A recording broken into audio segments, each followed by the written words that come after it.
gentlemen, welcome to Big Red Stadium on the campus of Patrick Henry High School, where tonight your Bryan Golden Bears are on the road to take on the Patrick Henry Patriots. And while tonight's about football, I think it's only fair, partner, for us to talk about this week. Yep. And it's been a week that feels very heavy for a lot of people. It does. And so we appreciate you guys coming out with us tonight, spending a couple hours to forget about the heaviness of life and politics for a while. And maybe, just maybe, we can all learn something from two teams tonight. They're going to play for 48 minutes. They're going to hit each other. They're going to tackle each other. They're going to play a brutal game for 48 minutes. And at the end of the game, win or lose, they're going to line up at the 50-yard line, and they're going to shake hands. Yep. And maybe all of us could learn a little bit from high school athletes on how to conduct ourselves with opponents that disagree with us, because they're not the enemy and they're not evil. They're folks who disagree with us. So thanks for coming out and being with us for just a few minutes tonight, and letting us help distract you from the realities that have been the last few days here in our country. Absolutely. We're glad to be here from Patrick Henry, and it's a beautiful stadium and a game that, it's a beautiful game. It's a beautiful game, and it's a nice night for football. A little warmer than we've had for the last few weeks, but we're on a grass field and not on a turf field, so that should help a little bit. Last week, 47-7 loss at Fairview. That Fairview line just kind of did their thing, and that offense was everything that we thought it would be. Yep, absolutely. We talked about those guys being freshmen and sophomores and playing against us, and we kept saying in a few years they're going to be good. Guess what? They're good. They're good. Coach thinks they're going to go 10-0. I don't see anybody in the GMC that's going to give them a game, and I think they're going to make a pretty deep run in the playoffs. Yep. But it's football, barring injuries, But I think the Fairview team is going to make the people of Sherwood really happy this year. Just a really talented ball team. And we said a couple of years ago in that shootout game that wait till those kids get to be juniors and seniors. And, folks, we've been telling you that now for the last 12 games, 13 games here for this Golden Bear team. Wait till these kids get to be juniors and seniors. They're building, they're growing, they're improving every night, and that's all you can ask for as a coaching staff when you got a young team. Yeah, absolutely, and we've seen growth every week. We've seen a little bit of regression at times, but we're moving in a positive direction. Not that we really look at the junior high, but both junior high teams beat Patrick Henry this week, and so, there is hope there down in the younger grades as well, and I firmly believe in a couple of years we'll see a very successful Bryan Golden Bears football team. I think it's going to be a team that's going to make a lot of people really happy. Welcome, y'all, to the Bryan Athletic Boosters pregame show. We had the chance to chat with Bryan head coach Scott Staten, and you'll hear that after this timeout on the Golden Bear Sports Network. Discover top-quality healthcare education at Northwest State. Our instructors have real-world experience, so they know how to prepare you for great career opportunities. Northwest State, where you'll get the top-quality healthcare education you need to succeed. This community is more than a place. It's where we celebrate victories and where we lean on one another in times of loss. At Oberlin-Turnbull Funeral Home and Crematory, we're proud to be rooted here, serving with care and compassion when it matters most. Oberlin-Turnbull Funeral Home and Crematory, family-owned, family-focused. Welcome to Inside the Bears Den. Coach Staten, Dave Brobston. Into the gauntlet of the schedule. The first part of the road gauntlet was a rough one on Friday night. That Fairview team is for real.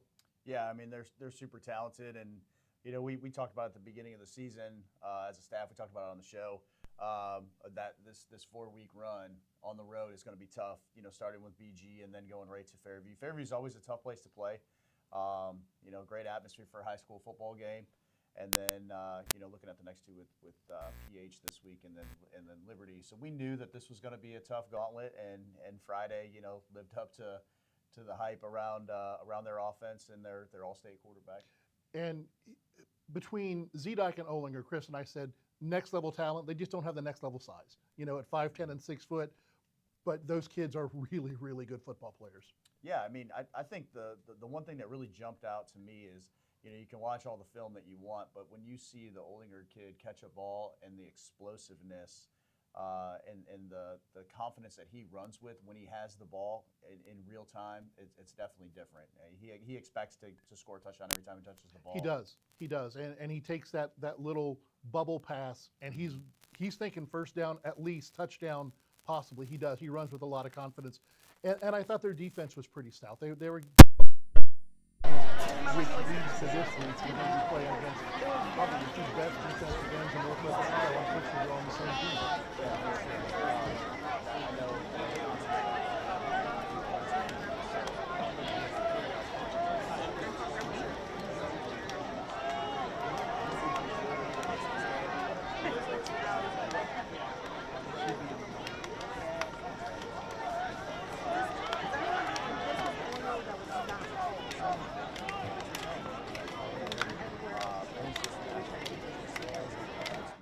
And it's someone that guys can look at on film and see how to play the position correctly.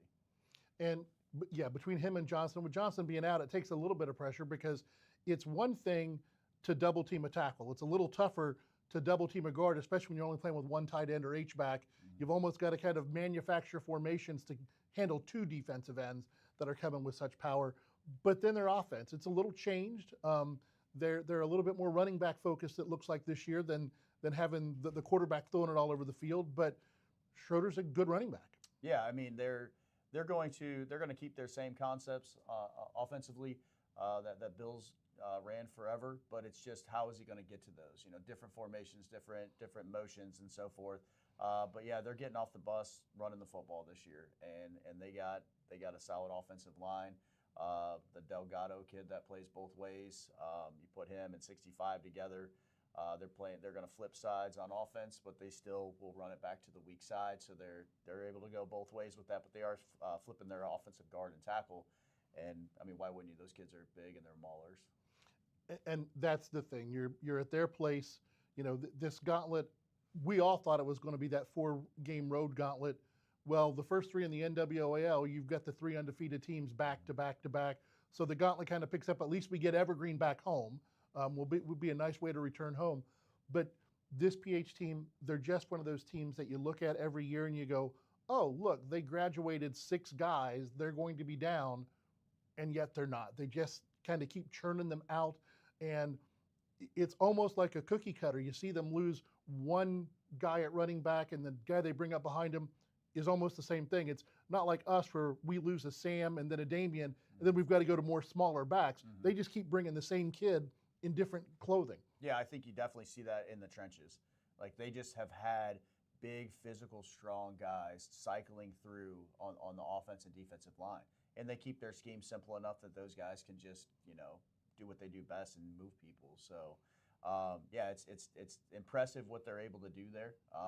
It's impressive to see, especially the offense and defensive line play, because like you said, they got 2 D tackles that can drive guys straight back into the pocket, and then if you're a quarterback and you're trying to get to the outside, you're walking into 2 defensive ends that are going to seal the edges. And that's going to be most folks who watch the game. They watch the ball, they watch the quarterback, they watch his skill. But when you watch tape, you realize games are won and lost in the trenches. The old adage is true. Yeah, absolutely, and that's going to be the challenge for us. But for us, it's about assignment football. On the offensive side especially, it doesn't matter if we're going against, the Delgado kid inside or someone who we are better than lining up inside. If we don't run our combo blocks, if we don't double team when we're supposed to, and that's what we saw on film from Fairview. I mean, we paused several of them on film on Saturday and showed the guys like, okay, what should happen on this play, and it's just not happening at this point. So we still got to get to the point where it doesn't matter if we're playing PH, Liberty, Evergreen, Fairview. It doesn't matter if we're not doing our assignments and we're not, double teaming when we're supposed to double or running the correct routes when we're supposed to run them. I mean, these are things that need to be shored up very quick in order to be competitive. And the good teams don't make those mistakes. And that's it. When you're growing the program and you're growing into it, and you got some younger players out there, we know that's going to happen.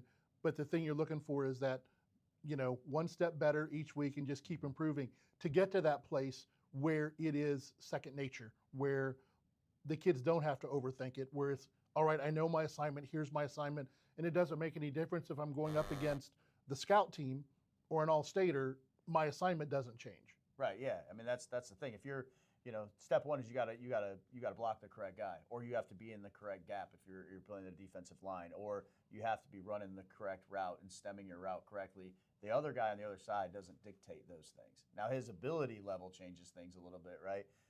So you can handle at times if you're just outgunned and that guy beats you. But if you don't give yourself an opportunity because of a missed assignment and so forth, those are the things that we have to clean up, and those are the things we talked about on Saturday and game planning into yesterday's practice. So we coming out of the non-league schedule fairly healthy, only 1 or 2 down? Yeah, we just have a couple guys dinged up. We're hoping to get a couple back as well. So, yeah, I think we made it to this point relatively healthy, and our depth is still there. But we just got to keep developing the young guys. And it was, you never want to see a loss where you're able to empty the bench, but it is kind of nice to get those guys a little bit of experience on Friday night. Yeah, absolutely. And running our JV schedule up to this point, being able to do that on Saturday, and we went down to Crestview and got to compete against another really good program. So we're putting our kids in front of really good programs and getting them to compete there. We're obviously not taking the easy route on any of this. Like I said at the beginning, I would put our non-league schedule up against anybody's. Going Van Wert, going BG, going Fairview right out of the gate. I mean, I honestly think Fairview will go 10-0 this year. I think they have the potential to make a long run. I think Doug has done an amazing job over there with those guys. So I think that looking at where we're at, just taking a step back and see while we're trying to build this program out, and we're trying to do it with this giant youth movement of, 35 out of 50 guys are freshmen or sophomores, with 28 of those being freshmen, and trying to build that up at the same time going against grown men on the other side that are junior and senior heavy. That's the challenge right now. And it's a challenge, but you answer the bell. The one thing that I noticed on Friday night against Fairview is the compete kept going. It didn't seem to drop off the way we saw it drop off a little bit in the Van Wert game. Mm-hmm. So the lessons are being learned, but they're still lessons and they're still kids. Yeah, absolutely. And there'll come a time that these 35 young guys are going to be the juniors and seniors, and there's going to be other teams that don't want to play them. It's just weather in the storm, getting better, getting tougher mentally, physically to be able to handle those things. You're going to be challenged, and you're going to learn a lot more about yourself going through and playing tough competition and going through hard times than if you're playing someone that you're superior to and pushing through there. Well, here we go. The NWAL officially launches tonight. Good luck against the Patriots, and stay healthy for the Tigers next week, and we'll be bringing you the game. This has been Coach Staten. I'm Dave Brobston. You're on the Golden Bear Sports Network. We'll be back after this word from our sponsors. The Bryan Parks and Recreation Department would like to wish the Bryan Golden Bears good luck in tonight's game. The Bryan Parks and Rec offers a wide variety of classes for you during the entire year and an array of sporting events all year long. Check out what the Bryan Parks and Recreations Department has going on at bryanparksandrec.com or like them on Facebook. The Bryan Parks and Rec hopes to see you in one of the many parks that Bryan has to offer and enjoy the facilities. Questions about the classes or rental of one of their facilities, call 633-6030. The Bryan Athletic Boosters would like to wish all the student athletes the best of luck in all their sports this year. The Boosters are proud of your commitment to becoming Bryan built. It takes a lot of time and dedication to play sports and be the best student you can be at the same time. Good luck this year. The Bryan Athletic Boosters would also like to thank all of their corporate and individual patron supporters this year as well. It takes everyone to make a community and to become Bryan built. Welcome back here to Big Red Stadium at Patrick Henry. Tonight's game is brought to you by the Bryan Athletic Boosters, Bryan Parks and Rec, Northwest State Community College, Oberlin-Turnbull Funeral Home and Crematory, Veteran Services of Williams County, Andres O'Neill and Lowe, Baldy's Furniture, Stark's Plumbing and Heating, and the Thiel Supply Center. Last year at home, PH won this game 39-0. The last Bryan victory over PH was a 42-35 win in 2022. Let's take a peek at this Patrick Henry team this year, who are without one of their best players. Yeah, absolutely. It's really nice to not have him tonight. And boy, oh boy, it's a good situation. But Bill Inselman's in his 33rd season. He took a little break there. These 274 and 103. PH is averaging 37 points a game and allowing just 7, which is frightening. And they lost a lot of offensive weapons, but D returns the entire starting lineup. So that's definitely good. Well, they did to start the season, yep. But then they lost Trent Johnson during the first half of the first game. So Grant Smith is still there, and he was all over the field last year. Folks will remember him wearing 71. You'll see him in 44 tonight, because he's also going to spell in at the tight end position for them. Y'all, this is a good team. They beat Hicksville to start the season 45-0, beat Ayersville 41-0, and then beat Columbus Grove 26-21 to start their season. And look at that line. Coach talked about Grant Smith, talked about Alex Delgado, talked about Lane Biederstadt. You just got a really tough team across the front, which has been the area where Bryan has struggled in our 2 losses. Yeah, it really is. And you talked about this, Fairview game and the Van Wert game. Bears offensive line had trouble with the pressure. The BG game, they were able to handle that A-gap pressure, but not so with those other 2 games, and that's going to be really the countdown. I think I was reading some of your scouting report, and you said that, everyone likes to talk about the running backs and the quarterbacks and the wide receivers, but the game is in the trenches. Game is always in the trenches. PH has a great trench line. It's just, the difference is that if you can get a 2 or 3 yard burst of speed before you get to that second level, and you're not wrapped up already in the beginning, and that's been the problem with our backs. Most of our yards gained have been after contact falling forward. They're not getting that 4 or 5 yard. And, after about the partway through the second quarter, it's like, okay, we know how we can defend this A-gap pressure, but Van Wert and Fairview both brought pressure off the ends. They'd bring backs up the middle, and that comes down to offensive line communication. Yeah, absolutely, and that's just something the Bears are going to have to shore up here today if they want any hope of winning. Most definitely. And for this PH team, 527 yards, 3 TDs, and 1 pick. And Cal Schrader, 4th in the league in rushing, found the end zone 6 times on his 34 carries for 312 yards. And you look with the 45-0 score and a 41-0 score, those 2 have probably only played 2.5, 3 quarters of the first 2 games of the season. For sure. They averaged 7 a game, but that 7 came from the 21 at Columbus Grove. So let's take a look at our Bears, Chris. Yeah, the Golden Bears coming in the season 1-2. And Scott Staten's in his second season, 2-11. They're scoring 15.33 points per game, but the big number here is they're allowing 34 points a game. And as we talked about already, that offensive line struggled against pressure from Fairview, and that was really couldn't get the running game going, couldn't protect the quarterback as well as they would have liked, and that's the issue they run into. And that was the big issue. And I think both of those games, you look at giving up 47 and 42 points, and the first thing you want to do is point your fingers at the defense. Yep. And were there some defensive mistakes? Yep. Yeah, there were. But the real problem is that so many of the Bryan drives were 3 and out, and we weren't able to flip the field. And if you think back to that BG game, what got the rally started for the Bears was that big flip of the field on Jacob Uran's punt. Yeah, Jacob Uran, special teams is really clutch for the Golden Bears. When you've got a kid like Jacob Uran that can flop the field, and we saw the example of a really bad punt as well, where it barely got past the line of scrimmage. So we've seen that, and that's the key there. You got to win the special teams battle. When you got Carter loose, the ability to hit a field goal, that changes things a little bit. A good punter can flip the field, so it's kind of important that the Bears continue that special team success. And we'll take a look for the Golden Bears passing. Remember, 2 quarterbacks, 31 for 52 on the season, completing almost 60% of their passes, 404 yards with 5 touchdowns. Our running backs, leading rushers, Jake Arnold, he's got 93 yards. Total for our backs, 84 carries, 230 yards, which only averages out to 2.74 yards a carry. And, there's an old saying of 3 yards in a cloud of dust, and that'll get you there. 2.74, that gets it really tight for that 4th play. Yep, for sure. Jacob Uran leading in receptions with 9, and we'll take a look at those special teams. Jacob Uran, again, 34.5 yards average, but he had 1 punt that really destroyed the average. Absolutely. He was up near 40 before that punt. And then Carter Luce, 5 for 5 on extra points, 1 for 2 on field goals from 39 yards was his 1 make. Let's take a look at the NWAL schedule as well. It opens tonight, but you can kind of see where the league teams are sitting. Evergreen, Liberty Center, Patrick Henry, all top of the conference without a loss. Archbold, Delta sitting at 2-1.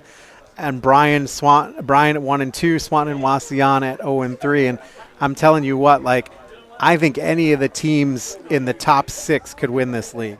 I think so too. everyone's going to be chasing Liberty. Yep. We know that Yep. year in and year out.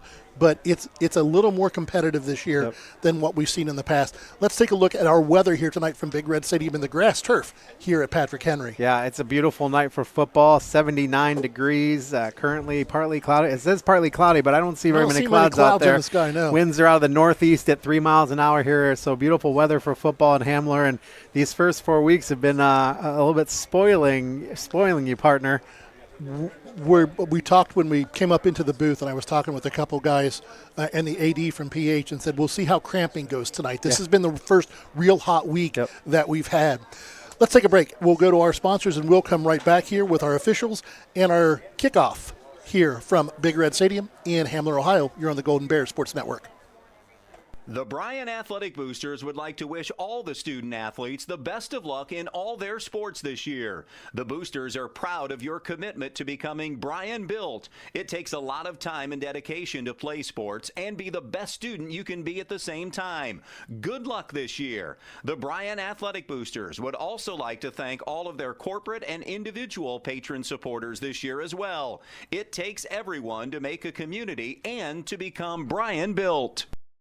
Here at the Williams County Veteran Service Office, our mission is plain and simple. We are here to serve our local Williams County veterans and their dependents. We are staffed with trained service officers who have the compassion and understanding to assist their fellow veterans in obtaining all federal and state benefits that they have earned. Additionally, we provide emergency financial assistance and transportation to VA medical centers. So if you're a veteran or a dependent of a veteran, stop in today and see how we can help you at the Williams County Veteran Service Office.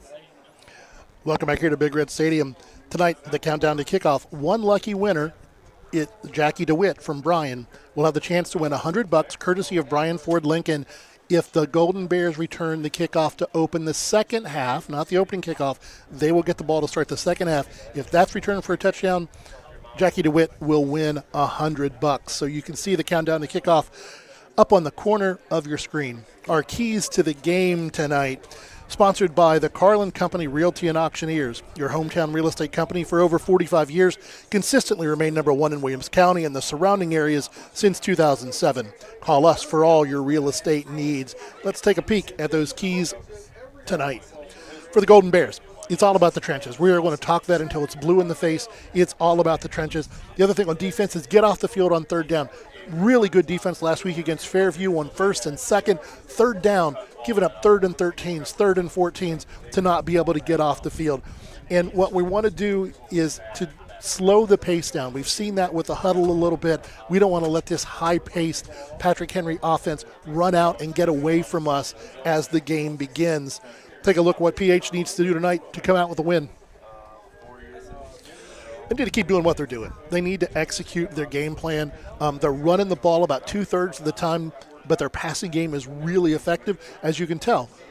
Their quarterback leads the league in passing, probably only playing a full game, one game, and they're still running the ball 2/3 of the time. They want to get pressure, not with Johnson because he's out injured, but Smith coming off the edge, Delgado in the middle. And one of the things you'll see that PH does on the offensive and defensive side of the ball, they will flop their guard and tackle on the offense to strong side and weak side, do the same thing on the defensive line, and then they're just going to want to get the ball to the playmakers. PH has always had really good playmakers at running back and at the wide spots, and that's one of the things that they're going to want to do tonight is to get that ball out into their playmakers' hands and let them make plays in space. Take a peek at our officials tonight. Officials being brought to you by Tri-State Vision Center, serving the area since 1977. Contact us at either our Bryan or Montpelier offices for all your eye care needs. Demetrius Summers, David Lucas, Gene Bridenstine, Craig Kupferberg, Kyle Height, and Scott Harder, your officials tonight here at Patrick Henry. And it's one of those things where they were out, did the coin toss, came in. When I was pulling in, they were pulling in, looking for their places to park, and they get reserved parking. I didn't realize that the officials got reserved parking. They do. It's kind of special, man. Absolutely. And that's one of the things I think that we also probably haven't talked about yet this year. If you have a love of kids sports, if you have a love of high school sports, think about being an official. Yep. You know, we scream up and down that we need coaches for our little teams, our junior teams, but really what we're desperate for are officials.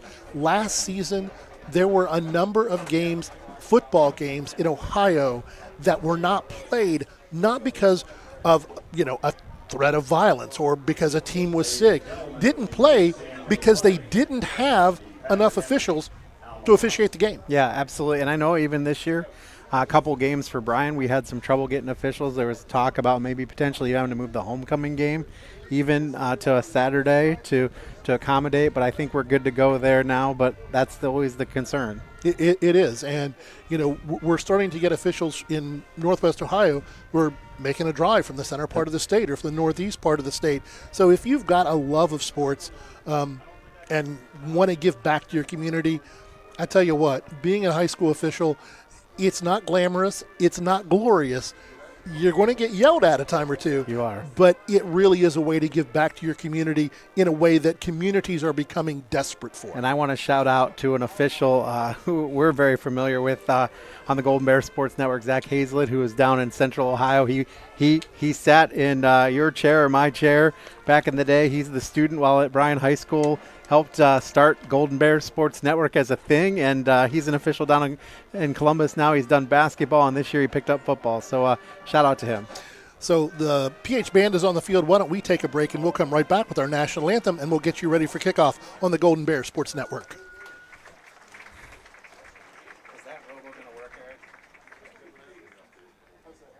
From the first whistle to the final buzzer, life is filled with moments that shape us. Moments of victory, of challenge, of community. At Oberlin-Turnbull Funeral Home and Crematory, we're honored to stand by families through every season of life. Oberlin-Turnbull Funeral Home and Crematory, family owned, family focused.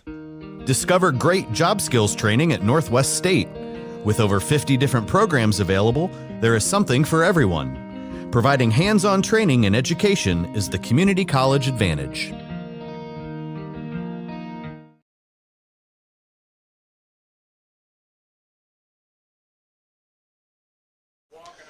Let's take a look now at this starting offense for Patrick Henry. Across the front line, Jude Hudson, Adrian Delgado, Lane Biederstedt, Grady McKee, and Max Johnson. Remember, McKee and Johnson and Delgado and Hudson will flip back and forth.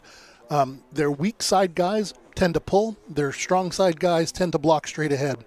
Quarterback, Tristan Rosebrock, leading the NWAL in passing.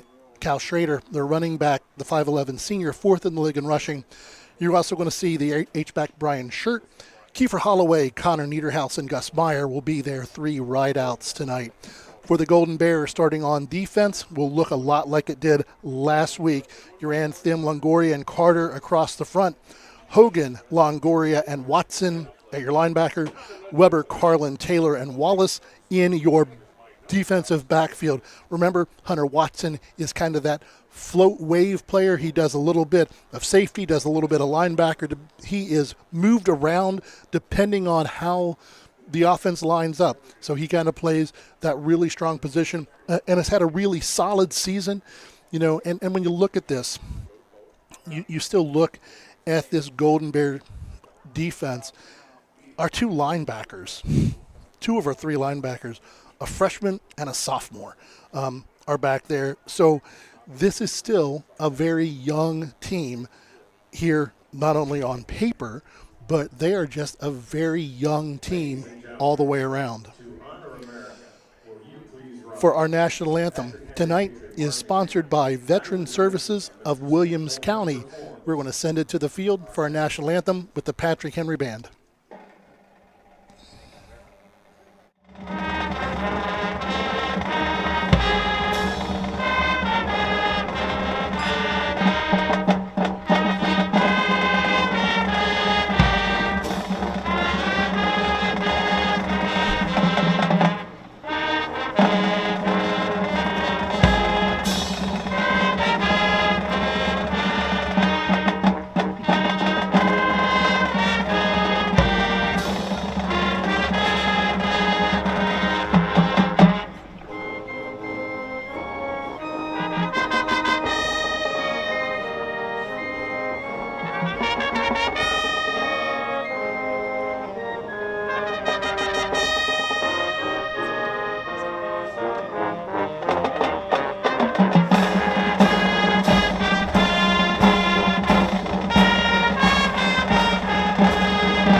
if you can tell from that picture during the national anthem, it's going to be a little hard for us to pick up the scoreboard tonight.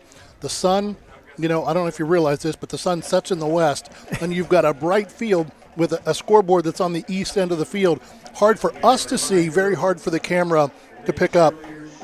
We're going to take one last break for our sponsors, and we'll come back for the opening kickoff. You're on the Golden Bears Sports Network, Countdown to Kickoff. Here at the Williams County Veteran Service Office, our mission is plain and simple. We are here to serve our standing to assist their fellow veterans in obtaining all federal and state benefits that they have earned. Additionally, we provide emergency financial assistance and transportation to VA medical centers. So if you're a veteran or a dependent of a veteran, stop in today and see how we can help you at the Williams County Veteran Service Office. Discover affordable transfer opportunities at Northwest State. Start here and save thousands on tuition. Our advising team will help you get your credits transferred. So don't wait another minute. Get started today. Trust is built when we know someone has our back, on the field, in the stands, and in life. At Oberlin-Turnbull Funeral Home and Crematory, we're more than a service provider. We're neighbors and friends. For generations, families have trusted us to care for their loved ones with compassion and dignity. Welcome back to Big Red Stadium, home of the Patrick Henry Patriots. Your Golden Bears have come out on the field. They will be in their white jerseys over purple pants tonight with their traditional white helmets, or I guess traditional this year white helmets. Also for PH, they'll be in their red home jerseys, white numbers, white pants, white helmets. And we have one of those things here tonight where the kickoff, the coin toss was won by Patrick Henry. They're taking the ball. So Bryan will be kicking to Patrick Henry to start this one off. And officials are going to their positions. Kickoff teams are headed to the field, and we are getting ourselves ready to open this one up. The first night of NWOAL action, leading off with Patrick Henry. Week 2 of NWOAL action, we play 3-0 Liberty Center. Week 3 of NWOAL action, we play 3-0 Evergreen. How do we always draw the tough end of the schedule, partner? I don't know. It's rough.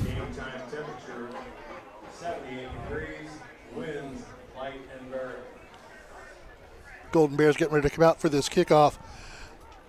So elsewhere around the NWOAL, Wauseon is on the road to Evergreen tonight. Liberty Center at Swanton. Oh, I think that one could get really ugly in a hurry. Archbold and Delta.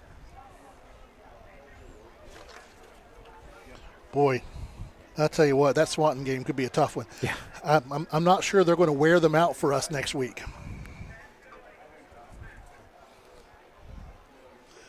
So one of the things that Bryan talked about a little bit in their scouting report is we may see a few more squib kicks tonight. Yeah. You know, Patrick Henry always likes to pull that trickeration, always likes to kind of surprise you, get you caught. And so, you know, I wouldn't be surprised. Tell you what's impressing me is that red and white PH logo on the field. It looks really great. good. It does. Field's, you know, go figure. It's a little bit yellow, but with the lack of rain we've had, it looks pretty good, partner. Yeah, for sure. Second game in a row on grass. Schrader and Schwab back deep to kick off, and it's going to be a long end-over-end kick taken at the goal line. Out over the 10, the 15, the 20. He's got a crease down the sideline. He's at the 30, at the 40, to midfield, cuts it back across the field, breaks the tackle, brought down into Golden Bear territory. That was Schrader. He's fast. Yes, he is, and 64-yard pickup basically on there as he caught that at the goal line. Boy, oh boy, and that's not a good spot to start. Starting at the 40-yard line will be this Patrick Henry offense.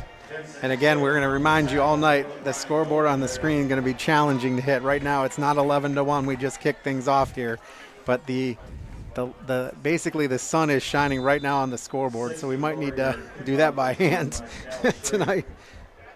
PH coming out in a power set, old school I formation, one back. Handoff comes across the right side. Going to be good for a gain of about 3. Logan Carter on the stop, helped out by Connor Hogan. Brings up 2nd down and 6 for the Patriots. PH has a fullback and a halfback that they're going to run with, and then they've also got a guy that's going to kind of do both wide receiver and also get some passes out of the backfield. Rudder, the starting back in the backfield for them. Back to passes, Rosebrock over the top. Finds it complete out on the sideline. Complete pass to number 3. Reed Krieger. Wallace there on the tackle. PH gets the first down, but Bears did a pretty decent job of not letting him get more than that. You know, and PH does something that's really difficult for teams to counter. They run all of their receivers and their quarterback over, and you're not sure who's coming back on the field when. One back in the backfield with Rosebrock. Going to give it to him coming this way. That Schrader picks his way, dances inside, going to be down inside the 10. Going to be first and goal. Patrick Henry right at the 10-yard line is where they're going to give the spot. Nice job there running and, just right offside, off the tackle, around the end. Rosebrook did a good job of seeing what was there and giving that handoff.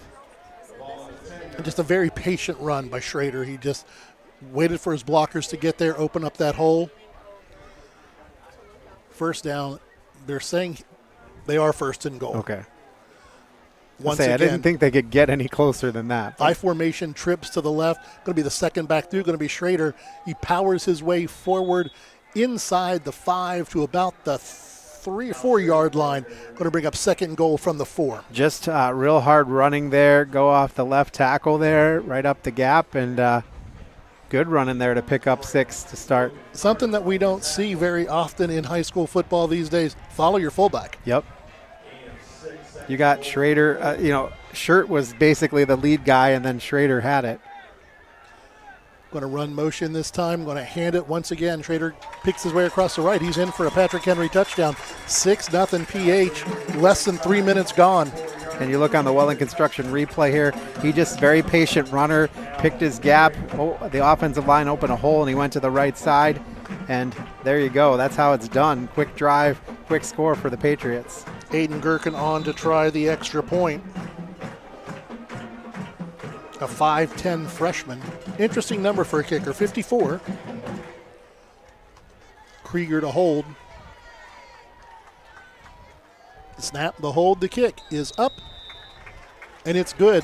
9:45 to go here in the first quarter. Your score, Patrick Henry 7, Bryan set to receive on the Golden Bears Sports Network. The Bryan Athletic Boosters would like to wish all the student athletes the best of luck in all their sports this year. The Boosters are proud of your commitment to becoming Bryan built. It takes a lot of time and dedication to play sports and be the best student you can be at the same time.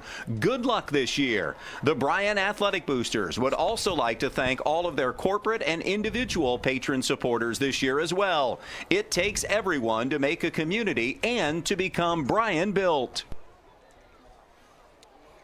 Welcome back here to Big Red Stadium. A 64-yard kickoff return sets up a 4-yard touchdown run for Cal Schrader, and the Patriots lead Bryan 7-0. Don't think it's a start that Coach wanted. No, 5 plays, 36 yards, 2 minutes, 15 seconds. I think it was 36-yard drive. Quick. Golden Bears on to receive. Our deep guys are Weber and Gonzalez back fighting the sun. That's the thing about here at this stadium in the first half. Short kick. It's going to hit. Gonzalez fumbles it, falls on it at the 22. Short kick, got up in the wind, didn't go anywhere, but that's poison on a kick game. It is, and I tell you what, Sam Gonzalez did a great job. He saw it fall out of his hand, and instead of trying to pick it up and run with it, he just fell on it. Because that ball ain't round, as they say. It ain't round.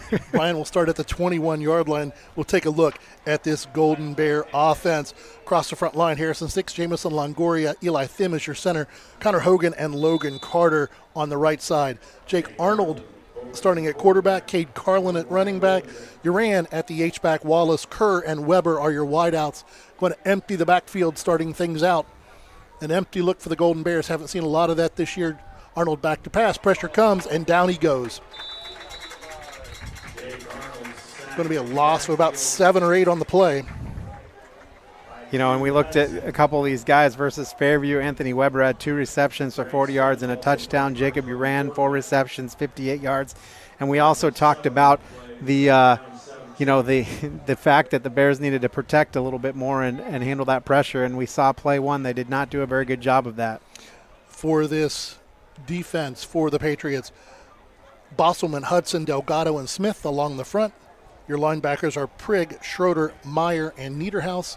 And your defensive backs are Schwab, Holloway, and Krieger. Going to be up the middle. Going to be a short, no gain on the play. Carlin on the carry. 3rd down, 17. Schwab on the tackle for PH. Priggy. 3rd down and 17 for the Golden Bears. Yeah, you know, when you're behind the sticks, 3rd and 17 makes things really hard. It does. It does, especially being down 7-0 and back trapped deep in your own territory. Their starting field position was the 21, and Patrick Henry's starting field position was Bryan's 36. We have an equipment issue. They're sending Logan Carter off. Yeah. Not sure if it's a equipment issue. It's not a trainer looking for blood. Oh, maybe it is. I think maybe a little bit of blood on his knee. Motion across the field.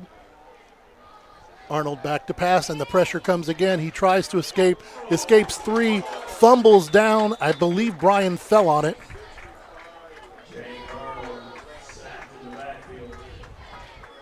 Look at it on the Welling Construction replay, just nowhere to go. I mean, 65 Jude Hudson was in the backfield before I think the Golden Bears had the ball out to Arnold. And all night and all season long, Welling Construction, 3rd generation family-owned general contractor. We specialize and pride ourselves in building quality custom homes, major renovation projects, and commercial work. The punt is going to bounce, take a Bryan roll, picked up and brought back. Schwab on the tackle. But Welling Construction sponsoring our replays all year. Your vision, our expertise.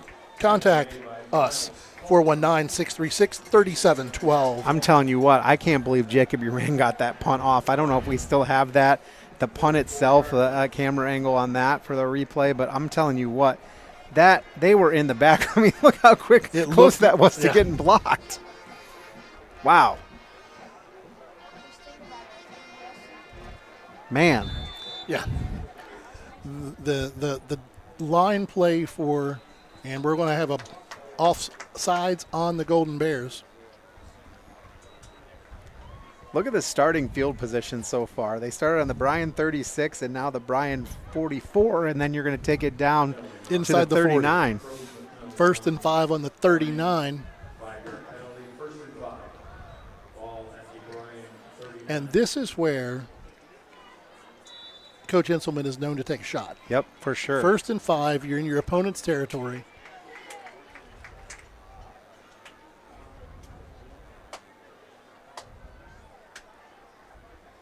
Slot to the right, going to bring everybody to the right now in motion. Going to hand it back to the left with Schrader. He's going to power his way forward for a 1st down in right at about the 30-yard line. I think they're going to mark him. He did a good job of just putting his head down and going forward. Get all the eye candy looking to the right side of the offensive formation. Run your back across to the left. Gets a nice gain of about 10 on the play. 1st down, PH at the Bryan 30.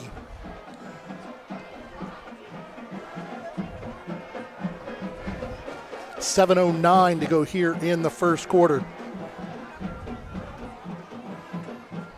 Slot to the right. Tight end to the right, to the heavy side of the formation. Rosebrock back to pass. He's going to look downfield, throws the sideline out pass. Going to be almost intercepted. Really good closing defense that time by Anthony Weber. Yeah, Weber had him pretty good. Got a paw on it. Just not able to get it. We'll see here on the replay. Pass goes right up, and Weber just gets his left hand on it. Can't get it down, though. Good defense that time.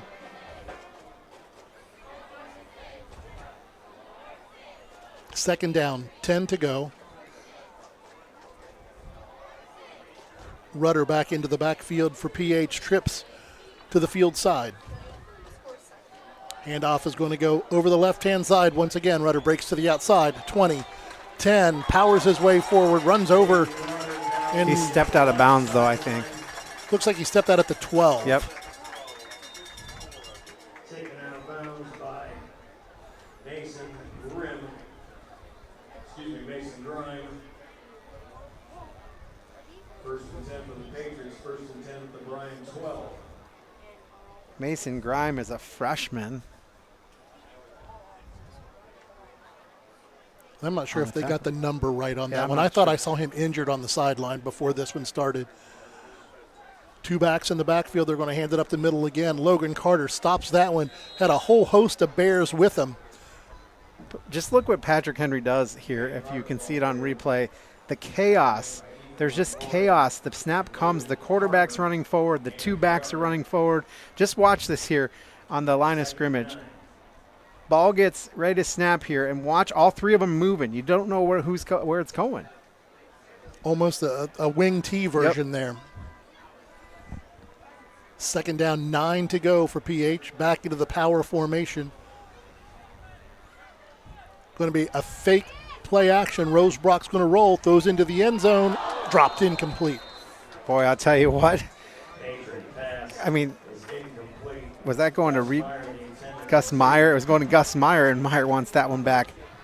Hit him in the worst possible spot, the hands. Up here talking before the game, they said that last week's game against Columbus Grove shouldn't have been that close, but the receivers dropped about a third of the passes their way. So we'll take all the help we can get back there, Absolutely. right, partner? They've run number 12, Grant Schwab, in now as a receiver, too. Trips to the right. Rudder in the backfield with Rosebrock. They're going to hand it to him over the left-hand side. He dances out of one tackle, but is going to be brought down.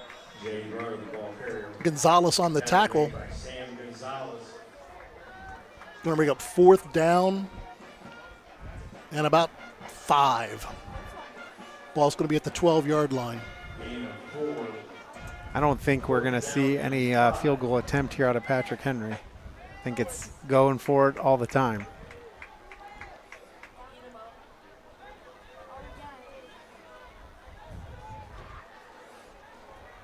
Schrader back in the backfield with Rosebrock.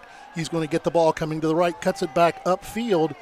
I don't think he got in, but I do think he got a first down. He's going to be stop right at the goal line, first and goal, Patrick Henry. Yeah, and I mean, that was a nice stop by the Golden Bears to not let him get in the end zone. They're going to mark that probably at about the 1 yard line. Inside the 1. Wow. Weber and Longoria saved the touchdown. My guess is we're going to see power here from PH. Yeah, stack everybody in the backfield. Follow the fullback, follow the H-back. They're going to put a couple wide receivers there to keep them honest, but there's no way it's going right or left. Two tight ends. Schrader in the backfield is going to get it up the middle. Touchdown, PH. Cal Schrader on the left side for a major touchdown. 1 yard touchdown run. Cal Schrader. That's 2 touchdown runs for Schrader tonight. Yep. He already had, 4 coming into this one, I think? Yep. Yeah, he had a 4-yard touchdown back at 9:45 remaining in the quarter. We're still in the first quarter with 4:48 remaining, and there's his second one. Gurkin on to try his second extra point of the night out of the hole to Krieger. Snap is good, the hold is good, and the kick is good. 4:48 to go here in the first quarter. Your score, Patrick Henry 14, Bryan nothing on the Golden Bears Sports Network. The Bryan Parks and Recreation Department would like to wish the Bryan Golden Bears good luck in tonight's game. The Bryan Parks and Rec offers a wide variety of classes for you during the entire year and an array of sporting events all year long. Check out what the Bryan Parks and Recreations Department has going on at bryanparksandrec.com or like them on Facebook. The Bryan Parks and Rec hopes to see you in one of the many parks that Bryan has to offer and enjoy the facilities. Questions about the classes or rental of one of their facilities, call 633-6030. Welcome back here to PH in a first quarter that has the field tilted in one way. Bryan, 3 plays, lost yardage. PH starts field position in Bryan territory both times, puts 2 touchdowns on the board. 8 plays, 44 yards in just a couple minutes off the clock. And now the second touchdown for Cal Schrader. 14-0 PH. Bryan getting ready to get the ball for the second time.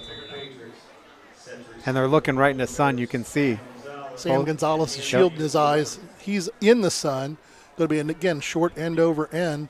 Sam's going to watch it bounce. Oh, I tell you what, I'm going to let that go out of bounds. The problem is the live ball. If he didn't think it was going to go out of bounds, and I'm not sure we'll get a good look at it on the replay because of being blocked by their bench. It was trailing that direction, but you're right. Yeah, it's awfully close. Awfully close. Okay, Oh. So saw this in a college game the other day. He was out of bounds when he touched the ball. So officially the kick is out of bounds. So if you're returning a kickoff, you can reach into the field of play from out of bounds. And if you catch the ball's considered out of bounds. There you go. So Bryan gets an extra 15 yards out of that. We'll start at the 35. I didn't even see the flag come out. Over first and 10 to 35. Going to see Rhett McGill in at quarterback. For the Golden Bears. Slot to the right, one back in the backfield. Uran coming in motion this way. Handoff is going to be to Carlin, trying to pick his way. Gets out of one tackle, gets his way forward, and there's going to be a flag come in late. Gain of about 3. Let's see what they're going to call. Pointing the Patrick Henry way. Face mask on the defense, number 12. 5-yard face So mask. incidental face mask there. Well, so far in this drive, 20 yards of penalties, and that's about it. Grant Schwab picked up the penalty. The mics are working here, and they're calling numbers tonight. That makes you not want to be in. Yes, right. Have laundry thrown your direction. First down, 2 to go for the Golden Bears. Going to be up the middle again. Carlin wrapped up and brought down almost immediately that time. Trey Cortez, a 5'10", 259-pound junior in on that stop. Got about a yard before he got wrapped up there. Second one for the Golden Bears from the 44.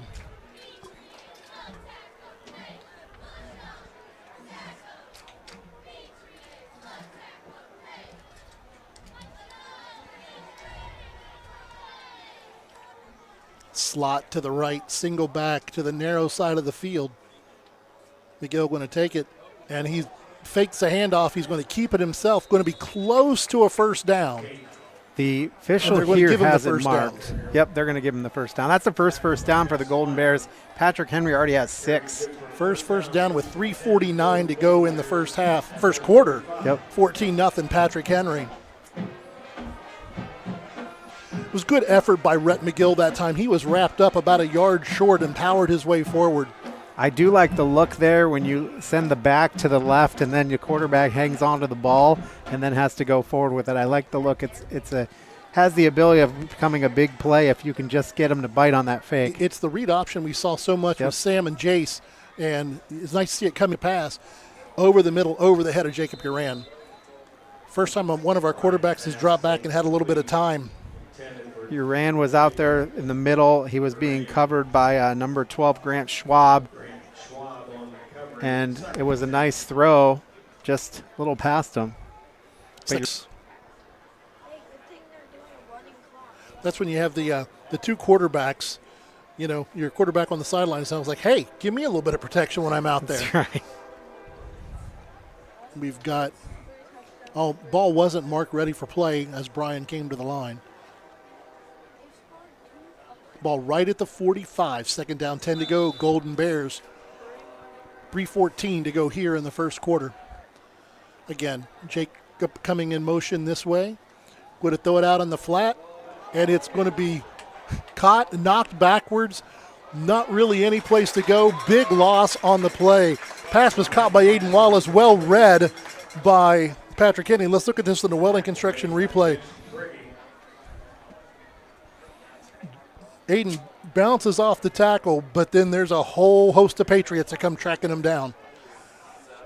And I tell you what, Mitch Pregame better watch, because afterwards he stood over him. And if the official had seen that, that'd have been 15. That'd have been 15 and a first down. So we had 3rd and 17 on our first drive. Now we're 3rd and 20. We're not moving the right direction here, partner. Yeah, haven't crossed the 50 yet. Only one first down. You got twin receivers each way. McGill back to pass. Pressure comes over the middle, picked off. Schwab's going to pick it off, and he's going to be drugged down by Jacob Uran at the 45 of Patrick Henry. PH will take over 1st and 10 in their own territory at the 45. Schwab was in that play where they were going for Uran as well, and he's just all over the field there, and, you know, he just stepped in front of it. You played center field on that one. Yep. I'll tell you what, though, Jacob Uran, nice job by him to go play defense after that possession switch. That's an H-back to defensive end in a real quick hurry. Didn't let Schwab get anywhere, but PH takes over 1st down, 10 to go, the ball on their own 45.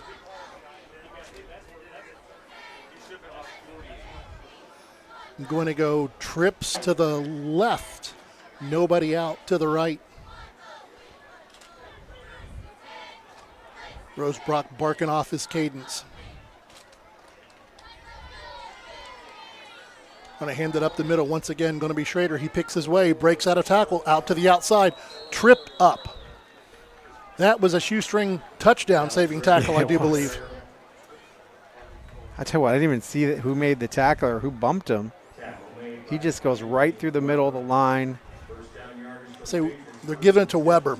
Yep, that's accurate. That Anthony was Weber got it. 1st and 10, ball at the 44. On the far hash, they're bringing trips to the field side. Nobody to the boundary. Back is to the strong side. Snap comes back to passes Rosebrock. Throws it down the seam, complete to Schwab. 20, 10, 5, touchdown, Patrick Henry. They were working on that seam pass all through their warm-ups, and they hit it perfectly that time. They did. I'm telling you what, Ethan Longoria did a valiant job trying to get his hand up there and intercept that or at least deflect it, but it was not meant to be. 3 drives, 3 touchdowns for Patrick Henry.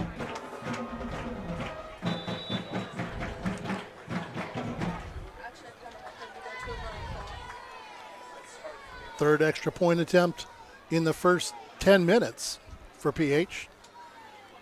The snap, the hold, the kick. Splits the upright end is good. 1:48 to go in the first quarter. In the first quarter, that it was all Patrick Henry. 21-0 Patriots on the Golden Bear Sports Network. Discover top-quality healthcare education at Northwest State. Our instructors have real-world experience, so they know how to prepare you for great career opportunities. Northwest State, where you'll get the top-quality healthcare education you need to succeed. This community is more than a place. It's where we celebrate victories and where we lean on one another in times of loss. At Oberlin-Turnbull Funeral Home and Crematory, we're proud to be rooted here, serving with care and compassion when it matters most. Oberlin-Turnbull Funeral Home and Crematory, family owned, family focused. 1 second, and Grant Schwab with a touchdown, and that's 3 scores. One's a nice little seam route, comes out of his inside slot position. Now let's see what they do with the kickoff this time. At least this time, Sammy's not in the sun. Yeah, sun has shifted just a little bit. Both kicks have gone to about the 20 on right at the numbers on the left-hand side. This one's going to be a boomer. Sam's going to take at the 15, out over the 20, 25, 30. Going to be out over the 30 to about the 31, 32-yard line where he's going to brought down. Bryan will take over 1st and 10.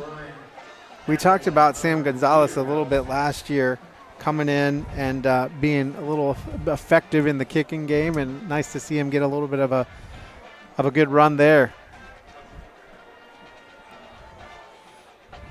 Seeing Jake back in for the Golden Bears. Talked to Coach Arnold a little bit. We are going to see pretty much equal between the two. They've been trading snaps all week. Tyler Tipton, the freshman, broke his hand, and so they're going to try to figure out what to do at the JV level. We saw him a little bit against Fairview. Big hit on the play. That's going to go for negative yardage. Hunter Watson. Number 52 for Patrick Henry came up and blew that up. Acavian Kreider. Acavian Kreider shot the gap. Only got a loss of 1, but that was a hit. That may have been the biggest hit we've seen all season. 2nd and 11. Ball back at the 30. Slot to the right. We're going to send Jacob Uran that way as well. We're going to roll that way. Pressure's coming. Jake gets it off, and that one was almost picked off. Barely gets it off. Yeah, he barely got it off, and then number 7, Mitch Prigge, came in and knocked that one to the ground. 3rd down and 11. 57 seconds to go here in the first quarter. Patrick Henry could get the ball again in the first quarter if the Bears can't get a first down or convert here. 3rd and 11. Ball at the 30.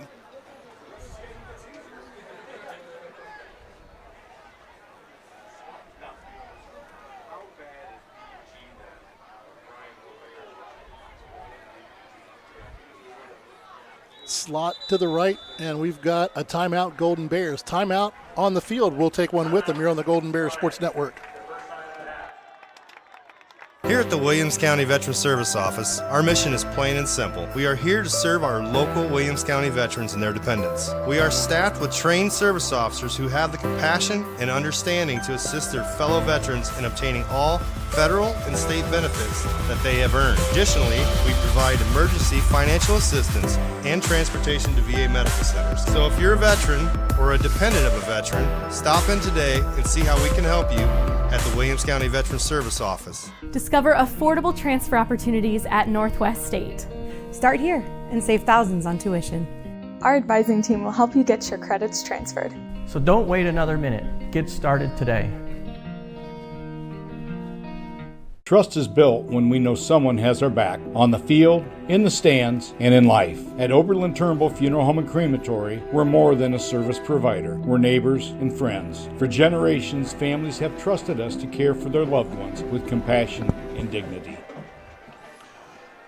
First timeout of the game for the Golden Bears, going to bring them out in a 3rd and 11. Every one of our 3rd downs have been over 10.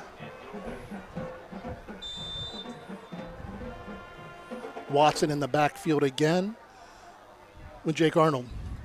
Playing a tight end this time, not the H-back. Blitz coming up the middle. Jake has no time. He escapes the first, doesn't escape the second, and down he goes. Bears lost another yard, and that means their offensive output today is minus 22. That's not a good quarter of football. No, it is not.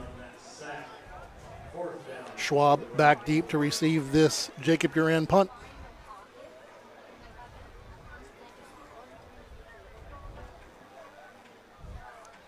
I think they're going to get the ball to end the first quarter, but I'm not sure they're going to enough to get much of a playoff. End over end punt. Schwab's going to take. He dropped it at the 35. Patiently picks it up, picks his way up over the 40, cuts to the outside, across midfield into Bryan territory. He's going to be taken out of bounds at about the 43, 44-yard line. He picked that up at the 35 after he dropped it and then got all the way up to nearly the 40-yard line of Bryan. A 23-yard return. He did get to the 40. They're going to say the 44. 44. So a 22-yard return. Still 10 seconds to go in the first quarter. See what PH does. See if they try a quick strike here or content to take it to the second.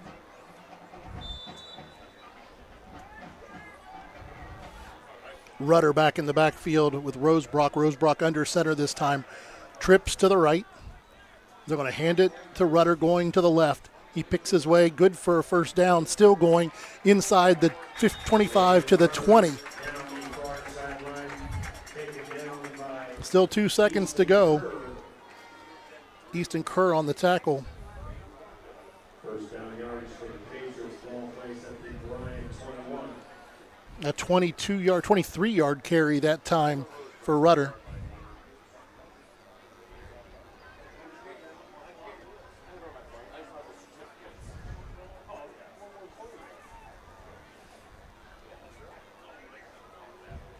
The specialists for PH break the huddle.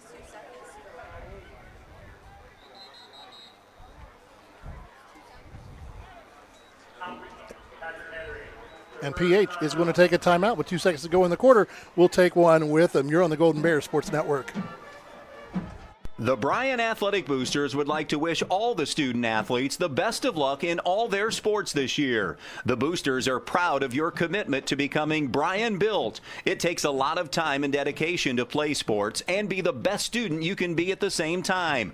Good luck this year. The Bryan Athletic Boosters would also like to thank all of their corporate and individual patron supporters this year as well. It takes everyone to make a community and to become Bryan built.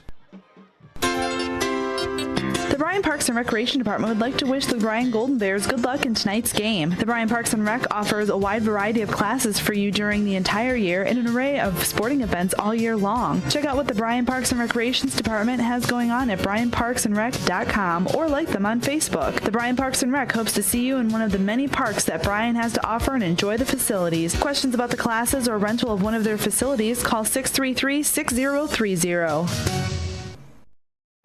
Welcome back for the last play of the first quarter. 2 seconds to go, unless there is a penalty. Which we saw against BG. Slot to the right. Going to roll to the right.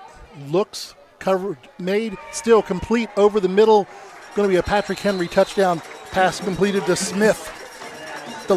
He blocked for a bit, delayed and then rolled across the formation. And just a big, strong kid powers his way in. 28-0 at the end of the first quarter. That's unbelievable. I mean, I can't believe how much time that their quarterback, Rosebrook, had. My goodness. All right, Patriot fans. The extra point attempt is on the way. The snap, the kick is up, and it's good. That brings us to the end of one. Patrick Henry, 28. Bryan, nothing on the Golden Bears Sports Network. Bryan 0. Big Red fans, it's our many cheerleaders out in front of the main stands. Thursday night, we had one. Here at the Williams County Veteran Service Office. Discover affordable transfer opportunities at Northwest State. Start here and save thousands on tuition. Our advising team will help you get your credits transferred. So don't wait another minute. Get started today. From the first whistle to the final buzzer, life is filled with moments that shape us. Moments of victory, of challenge, of community. At Oberlin-Turnbull Funeral Home and Crematory, we're honored to stand by families through every season of life. Oberlin-Turnbull Funeral Home and Crematory, family owned, family focused. Here at the Williams County Veteran Service Office, our mission is plain and simple. We are here to serve our local Williams County veterans and their dependents. We are staffed with trained service officers who have the compassion and understanding to assist their fellow veterans in obtaining all federal and state benefits that they have earned. Additionally, we provide emergency financial assistance and transportation to VA medical centers. So if you're a veteran or a dependent of a veteran, stop in today and see how we can help you at the Williams County Veteran Service Office.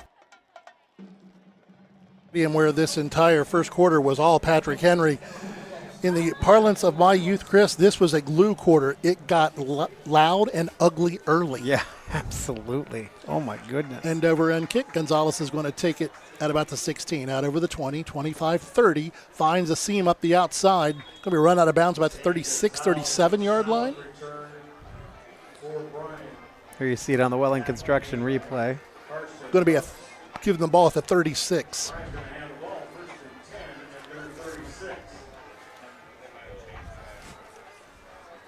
Open when you need them. You're always near a main stop with Thirsty Thursday every Thursday.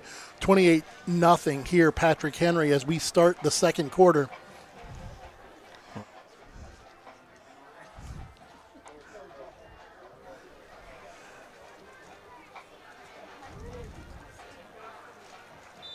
Rhett McGill back in at quarterback, so they've been going series by series.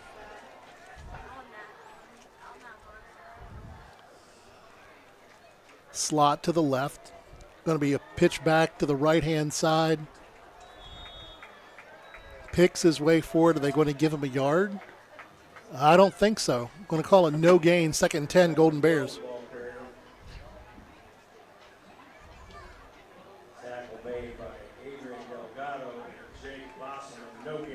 Delgado and Bossman on the stop for PH. Again, going slot to the left.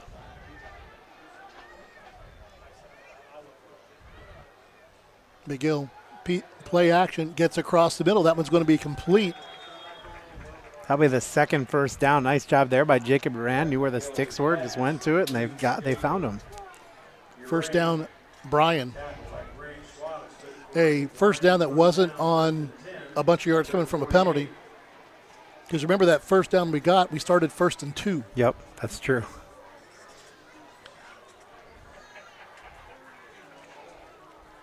One receiver each way. Oh, nope, you got a slot to the left. Jacob Duran on the line as a tight end. Handoff up the middle, nowhere to go. Not even going to get back to the line that time is Hunter Watson. Hunter Watson, the ball carrier. Tackle made by Jude Hudson. I tell you what, once again, the Patrick Henry defensive line was in the Bryan backfield before the ball even came out. I mean, not before the ball came out, but before the play could even get started. Well, really. when we're running out of the shotgun, they almost beat the ball to the quarterback sometimes. That was Jude Hudson coming across, making the stop. Slot left, play action, throw it out in the flat. Pass is complete, dancing around. I say he stepped out of bounds. Yep. Just inside Patrick Henry territory. Wallace on the catch. Going to gain a 4 on the play, bring up 3rd and 6 for the Golden Bears.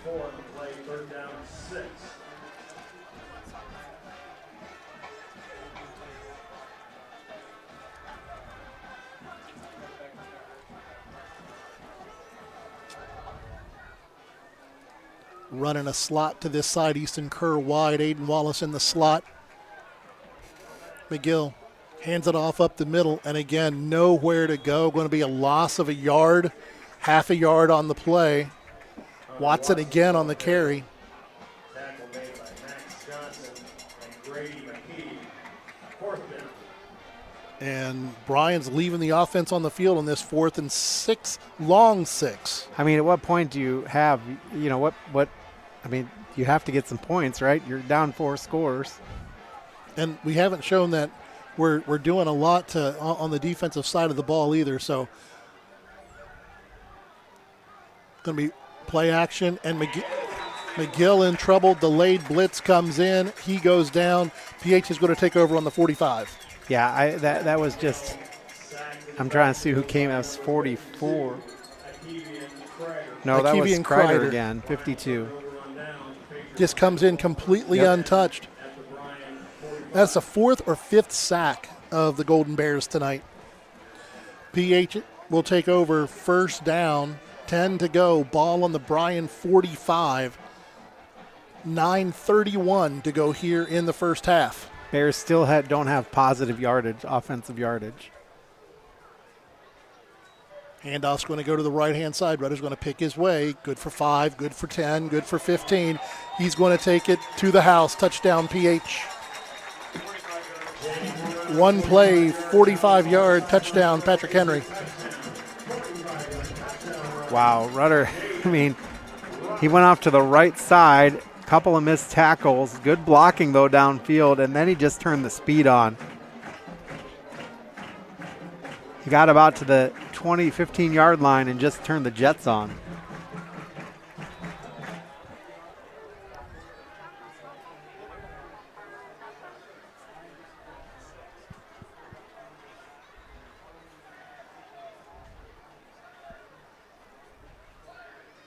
The snap, the hold, the kick. This one is good as well. 9 minutes, 21 seconds to go in the first half.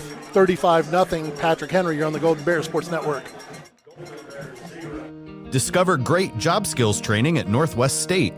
With over 50 different programs available, there is something for everyone. Providing hands-on training and education is the community college advantage. This community is more than a place. It's where we celebrate victories and where we lean on one another in times of loss. At Oberlin-Turnbull Funeral Home and Crematory, we're proud to be rooted here, serving with care and compassion when it matters most. Oberlin-Turnbull Funeral Home and Crematory, family owned, family focused. Welcome back. we try to find good things to talk about, partner, but Bryan's got negative yardage. Patrick Henry's got 35 points. There's not a whole lot to be celebratory here tonight. No, there really isn't. It's been rough. Bears minus 7 yards of total offense. 6 yards passing, minus 13 rushing gives you a minus 7. I mean, both teams have been penalized once for 5 yards. Patrick Henry's got 172 yards of total offense, 97 rushing, 75 passing. Kick is on the way, end over end. Weber's going to take this one at the 20. Going to take it to his left, out to the 25, dances across the 30, brought down at about the 33-yard line, where Bryan will take over. Let's see if we've been swapping back and forth, see if it's going to be 8 or 12 coming in at quarterback.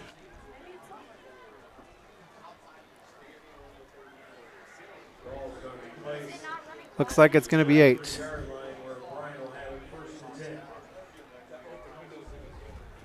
So Jake back in at quarterback, and it's what they've been doing is just swapping back and forth.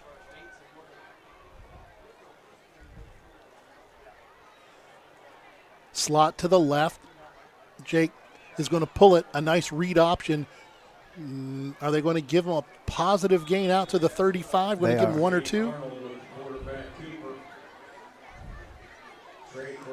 That was, we're going to give him 2 on the play. 2nd down and 8. That was supposed to be a read option. I'm not sure Jake was ever going to think about giving that ball. I mean, he's like, I'm going. Yes, I'm going. He's been running for his life already. May as well run forward, and, you know, right? and it's difficult because you're making a read, and it's tough to read when you've got 4 guys already in your face. Slot to the field side, 1 to the boundary. Arnold has a little bit of time this time, throws it out on the flat just over the head of Aiden Wallace. He had guys bearing down on him. That was almost a shot put throw out there and just not able to get Wallace. 3rd down, 8. Oh my goodness, it's a 3rd down and we don't have plus 10. Yeah. 3rd and 8, Golden Bears. 8:33 to go in this one. If we stay here for everybody, second half will be a running clock. Anything over 30 in high school football in Ohio goes for a running clock in the second half. Jake back to pass. Here comes the pressure again. He's flushed again. Gets out, looks down the sideline. Ball's going to be picked off, I believe. Reed Krieger. Nice Krieger throw. on the nice throw. Just good defense by Krieger. Hung up there a long time. I think that's what gave him the ability to get in position and intercept that. Krieger, 6'3", 187 cornerback. He can get up and get that one at 6'3". Yeah. 1st down, 10, Patrick Henry at their own 32. I think this is the worst starting field position they've had all night. Yeah, you're right. Slot to the left, 1 receiver to the right. Once again, Rudder in the backfield. Going to pass it to him on a little swing. He's out over the 30, 35, gets a block to the 40, breaks free, 50, going down the sideline. Finally brought down inside Bryan territory at about the 28 by Sam Gonzalez. Nice job by Sam Gonzalez to stick with that play. The Welling Construction replay here shows him, you watch him get down the sideline, and that was a brilliant stiff arm. Yep. And then gave a little here, shoulder Gonzalez fake. Is like, nope, you're not getting past me. Yeah, gave a little shoulder fake to Connor Hogan. But again, an over 40-yard play on 1st down for PH. Rosebrock going to hand it to Schrader. He dances out of 1 tackle, powers his way forward inside the 25 to about the 24.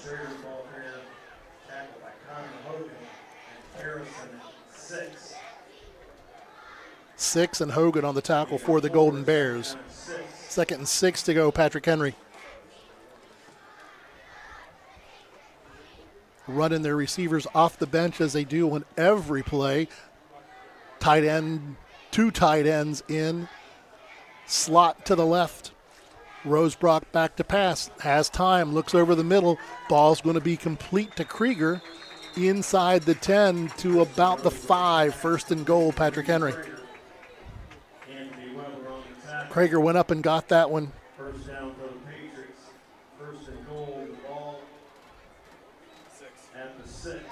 Ball's officially spotted at the 6, first and goal for PH.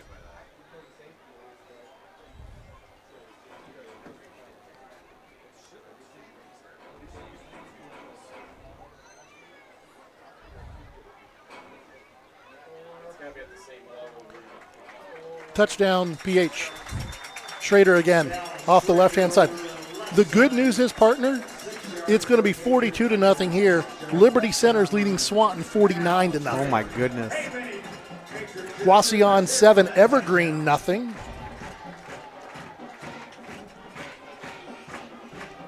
Archbold 14, Delta 7. That Archbold Delta game is going to be a good game. It's a dandy game. Yep. And Evergreen Wauseon is, if Wauseon decides that they're going to play, they're leading that one. You know, Evergreen comes in 3-0. The freshman on to try his 6th point after the game. Kick, the snap, the hold, the kick, the hold, the snap is up, and it's good. 6 minutes, 54 seconds to go here in the first half from Big Red Stadium. Your score, Patrick Henry 42, Bryan 0. Discover top quality healthcare education at Northwest State. Our instructors have real world experience, so they know how to prepare you for great career opportunities. Northwest State, where you'll get the top quality healthcare education you need to succeed. Trust is built when we know someone has our back on the field, in the stands, and in life. At Oberlin-Turnbull Funeral Home and Crematory, we're more than a service provider. We're neighbors and friends. For generations, families have trusted us to care for their loved ones with compassion and dignity.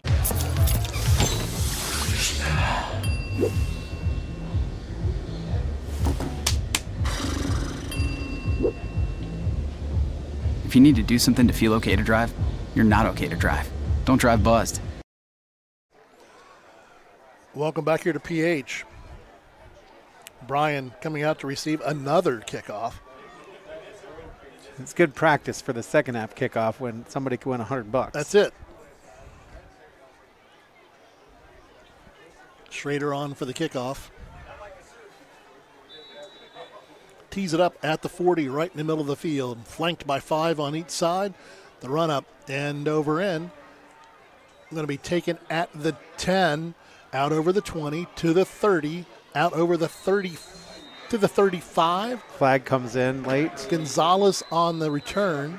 I think we're probably going to get a hold. Hold or a block in the back.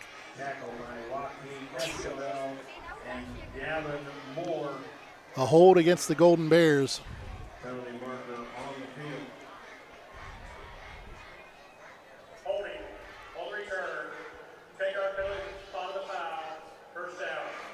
Wipes out a positive return for the Golden Bears. Going to move the ball back in or right at the 20. Golden Bears take over 1st and 10 from their own 20. Ball on the near hash.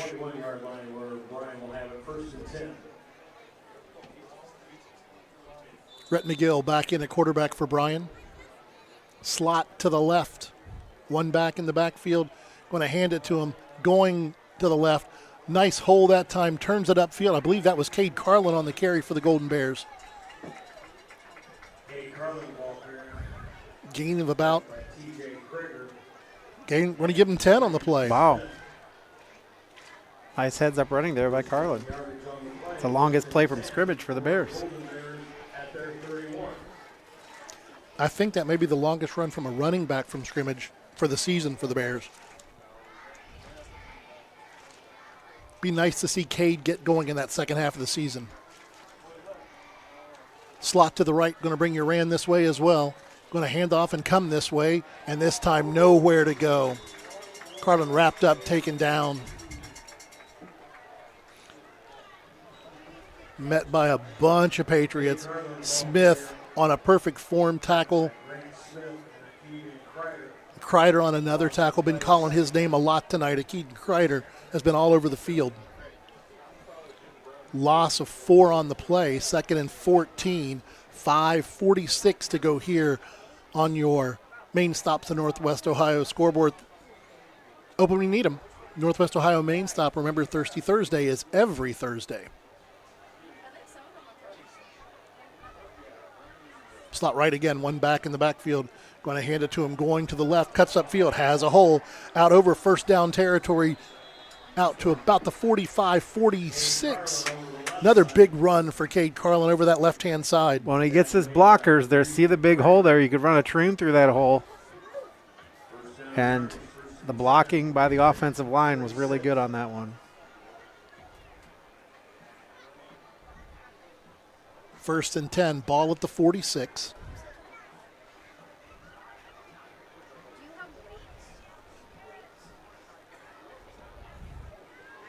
Slot to the boundary side. Rhett's going to pull it, get about 2 on the play on the little read option. Carlin did a nice job of blocking the guy through, too. 2nd and 8 for the Golden Bears. Kreider on another tackle. That's his 6th or 7th of the night.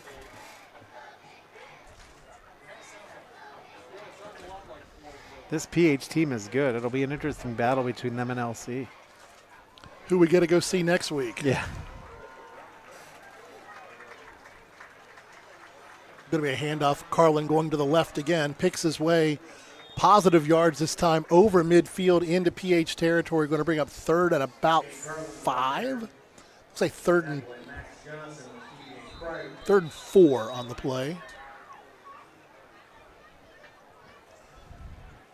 Got a Bryan player down on the field. Bears now up to 15 total yards.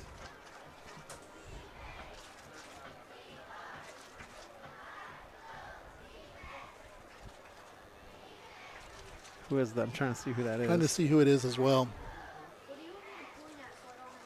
The trainer's out on the field with the Bryan player. Coach is coming out to check as well. Could be a cramping issue, a little warmer tonight. Looks like they're looking at the lower right leg, so it's one of the things you hope it's not an ankle or a knee. You hope it is a cramp. So we have soccer coming up next Thursday night. Bryan Liberty Center. With yours truly on the call. No, not tomorrow. Not that one. No, not that one. You're the 25th. Oh, I'm the 25th. Okay. Yeah, Mark Hagens and student Christian Craig going to do some soccer with us. So I'll be broadcasting soccer on the 25th. You Letting will. the old soccer coach actually broadcast soccer. Yes, absolutely. And then, of course, we head to Liberty Center next Friday night. That was Cade Carlin. Came off the field on his own power. Looked like it may have been a cramp. 3rd down, play action. McGill in trouble, and he can't get out away from everybody. We're going to bring up 3rd and 11. 4th and 11. McGill sacked in the backfield. Initial pressure by Huey and Kreider was sacked made by Reed. Looks like they're going to run the punting unit out this time.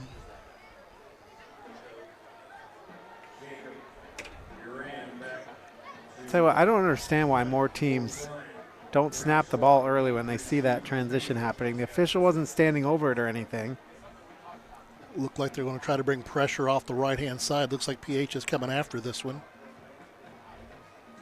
Snap is low. Jacob gets it off. Nice high punt. Going to take a nice Golden Bear bounce. Going to be marked dead right at the 20. PH will take over just outside their own 20-yard line. Don't forget, coming up at halftime, we've got the Bryan High School Marching Band. Marching Golden Bears. No joint song this week, though. No joint song this week.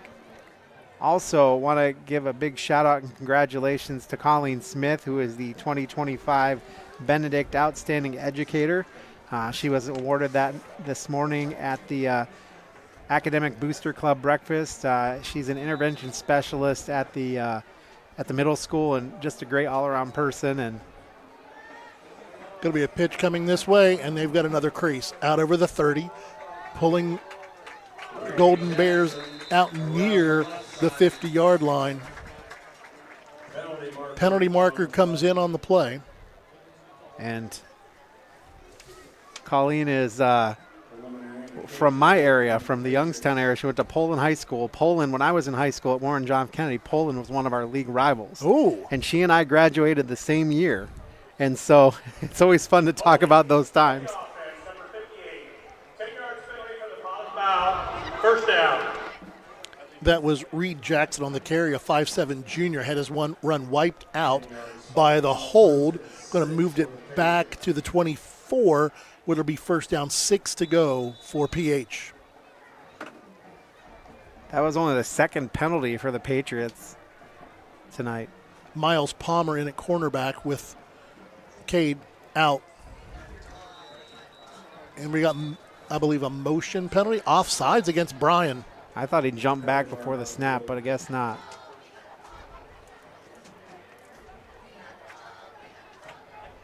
We'll give some of that right back.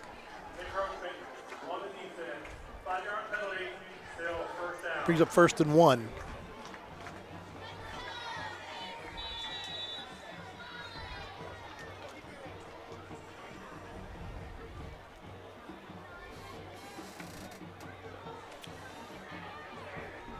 Brings in Harrison 6 over at that right defensive end.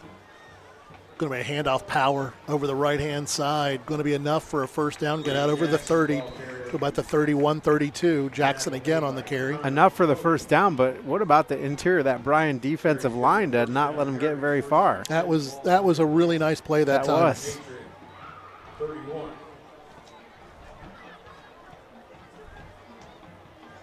You can see it right here. Well read by Connor Hogan, who sheds his block. Slot to the right. Going to run motion that way as well. Going to hand it to him on a jet sweep. Out over the 30, to the 40, to the 50, down the sideline, to the 40, cuts it back, 30, 20, 10, touchdown PH. Wow.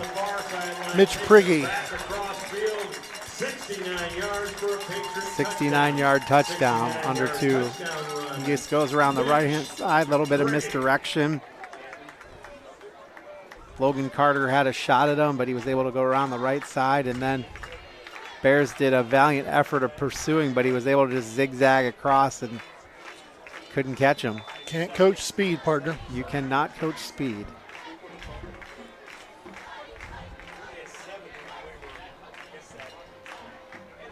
Under 2 minutes to go here in the first half, and a half that has been completely dominated by PH. The extra point is going to make it 49-0 Patriots here with just under 2 minutes to go in the first half. You're on the Golden Bear Sports Network.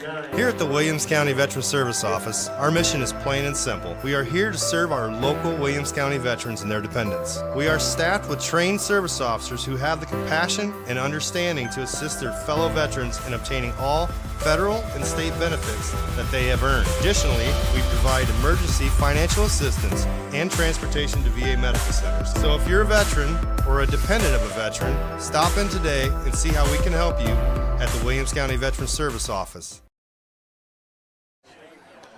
Welcome back to Big Red Stadium. Bryan ready to return another kick from the Patriots.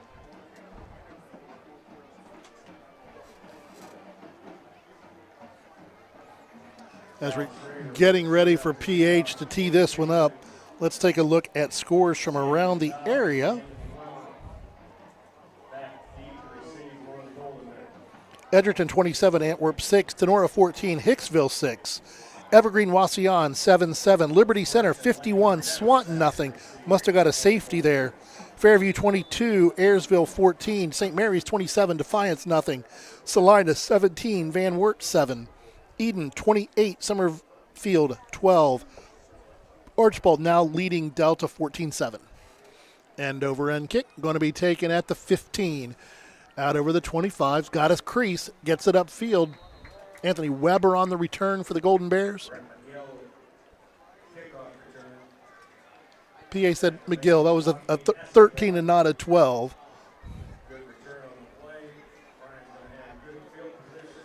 Patrick Henry with 370 total yards in the first half. Oofta. Oh, my goodness. Oofta. Bears 12.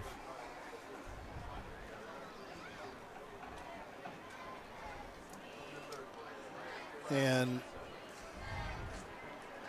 looks like Arnold back in at quarterback. They have been swapping snaps, swapping series. Trips to the left. He's going to roll that way, getting pursued by Delgado. Gets it out to the sideline, off target, intended for Easton Kerr. Got a little bit of protection there rolling to his left side, but it's hard to throw across your body when you're going to the left. And being chased down by 6'1", 285-pound Adrian Delgado.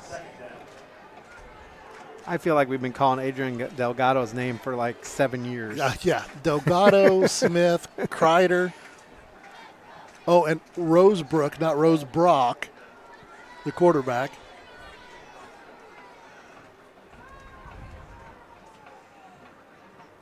Snap comes back, bobbled, and Jake's in trouble. Gets the screen off. Nice play for the screen. What an individual tackle that time. That's 52 Kreider. We've called his name quite a bit today. Had the perfect play for the blitz. And Kreider just makes an incredible individual effort to wrap up Hunter Watson.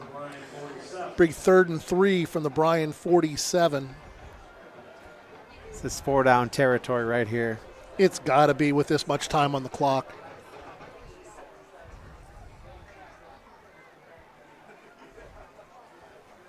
They look blitz. They pull out of the blitz. Well, maybe it's not 4-down territory, as that's a huge sack on the play.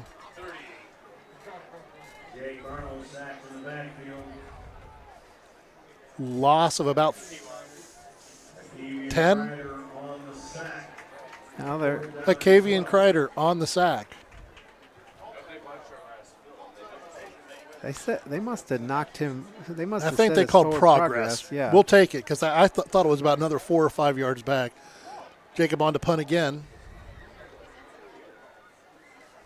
They're rolling this down as long as they can. Got about a 16-second differential. Another low snap.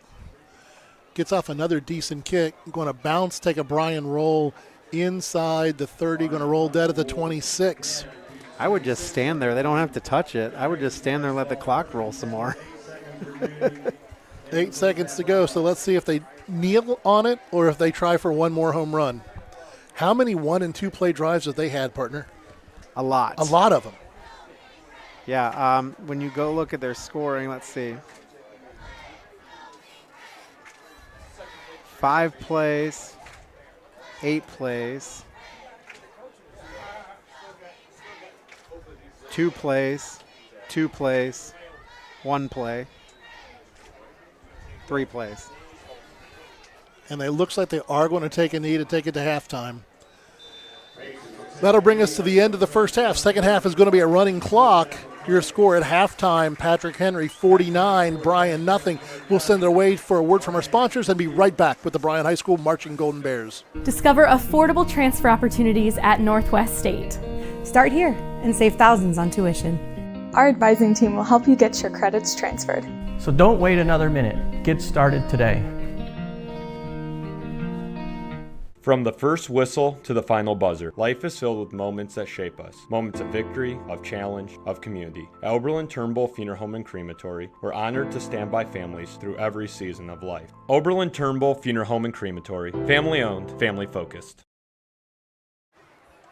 Halftime, 49-0. Here's the Bryan High School Marching Band.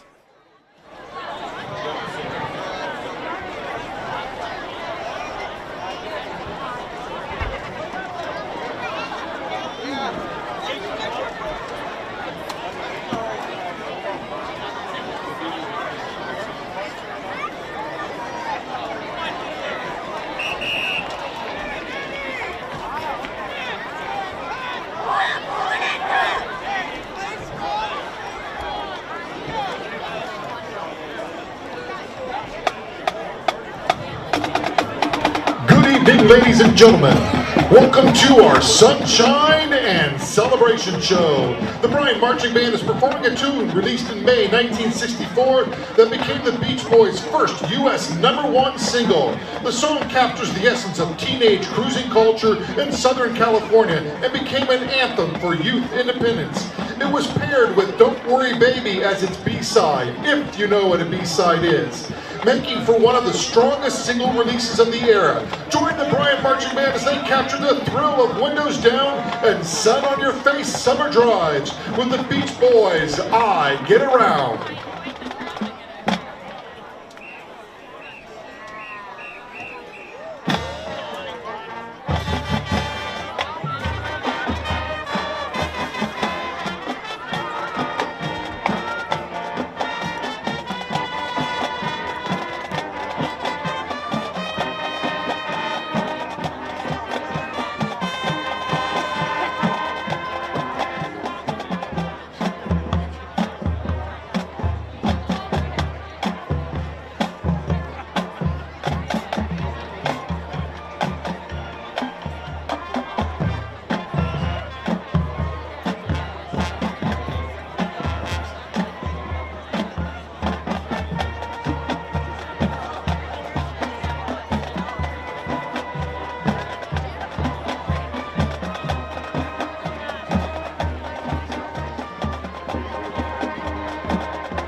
From sunshine to celebration, we bring you a song about celebrating the true you.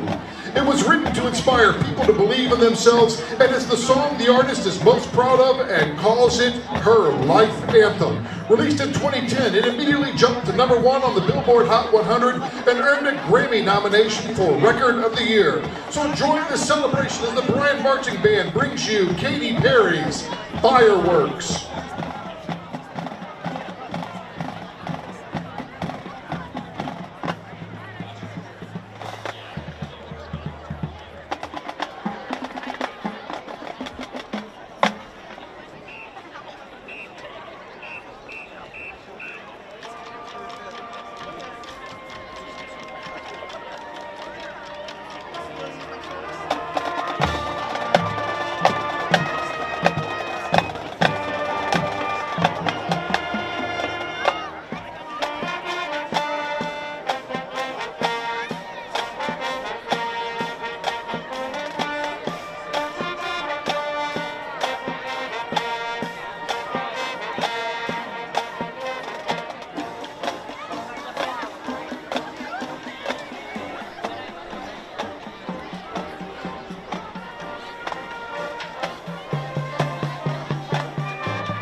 Our last song is again about sunshine. It was released in February 1964.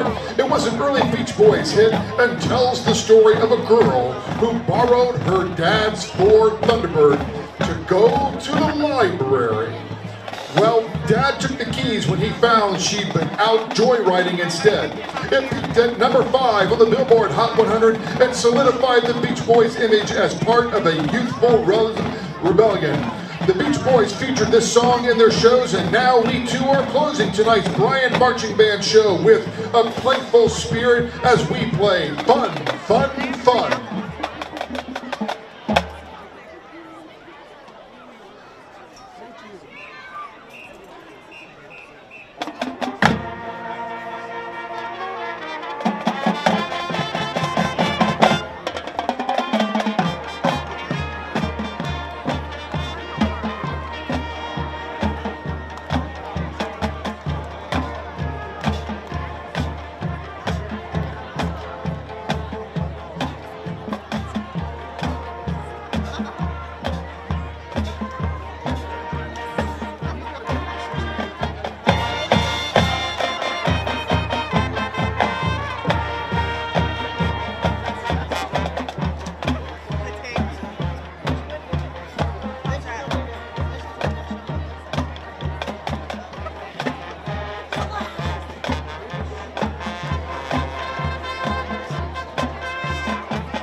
Bryan High School Marching Band is under the direction of Mr. Jason Luthi with staff assistants Ben Camarillo and BJ Bonney.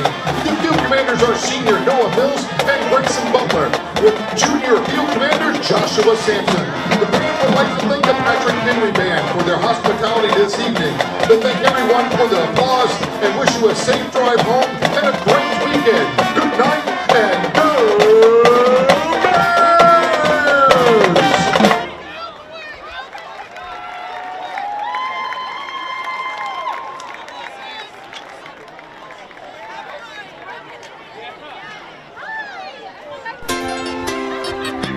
Parks and Recreation Department would like to wish the Bryan Golden Bears good luck in tonight's game. The Bryan Parks and Rec offers a wide variety of classes for you during the entire year and an array of sporting events all year long. Check out what the Bryan Parks and Recreations Department has going on at bryanparksandrec.com or like them on Facebook. The Bryan Parks and Rec hopes to see you in one of the many parks that Bryan has to offer and enjoy the facilities. Questions about the classes or rental of one of their facilities, call 633-6030.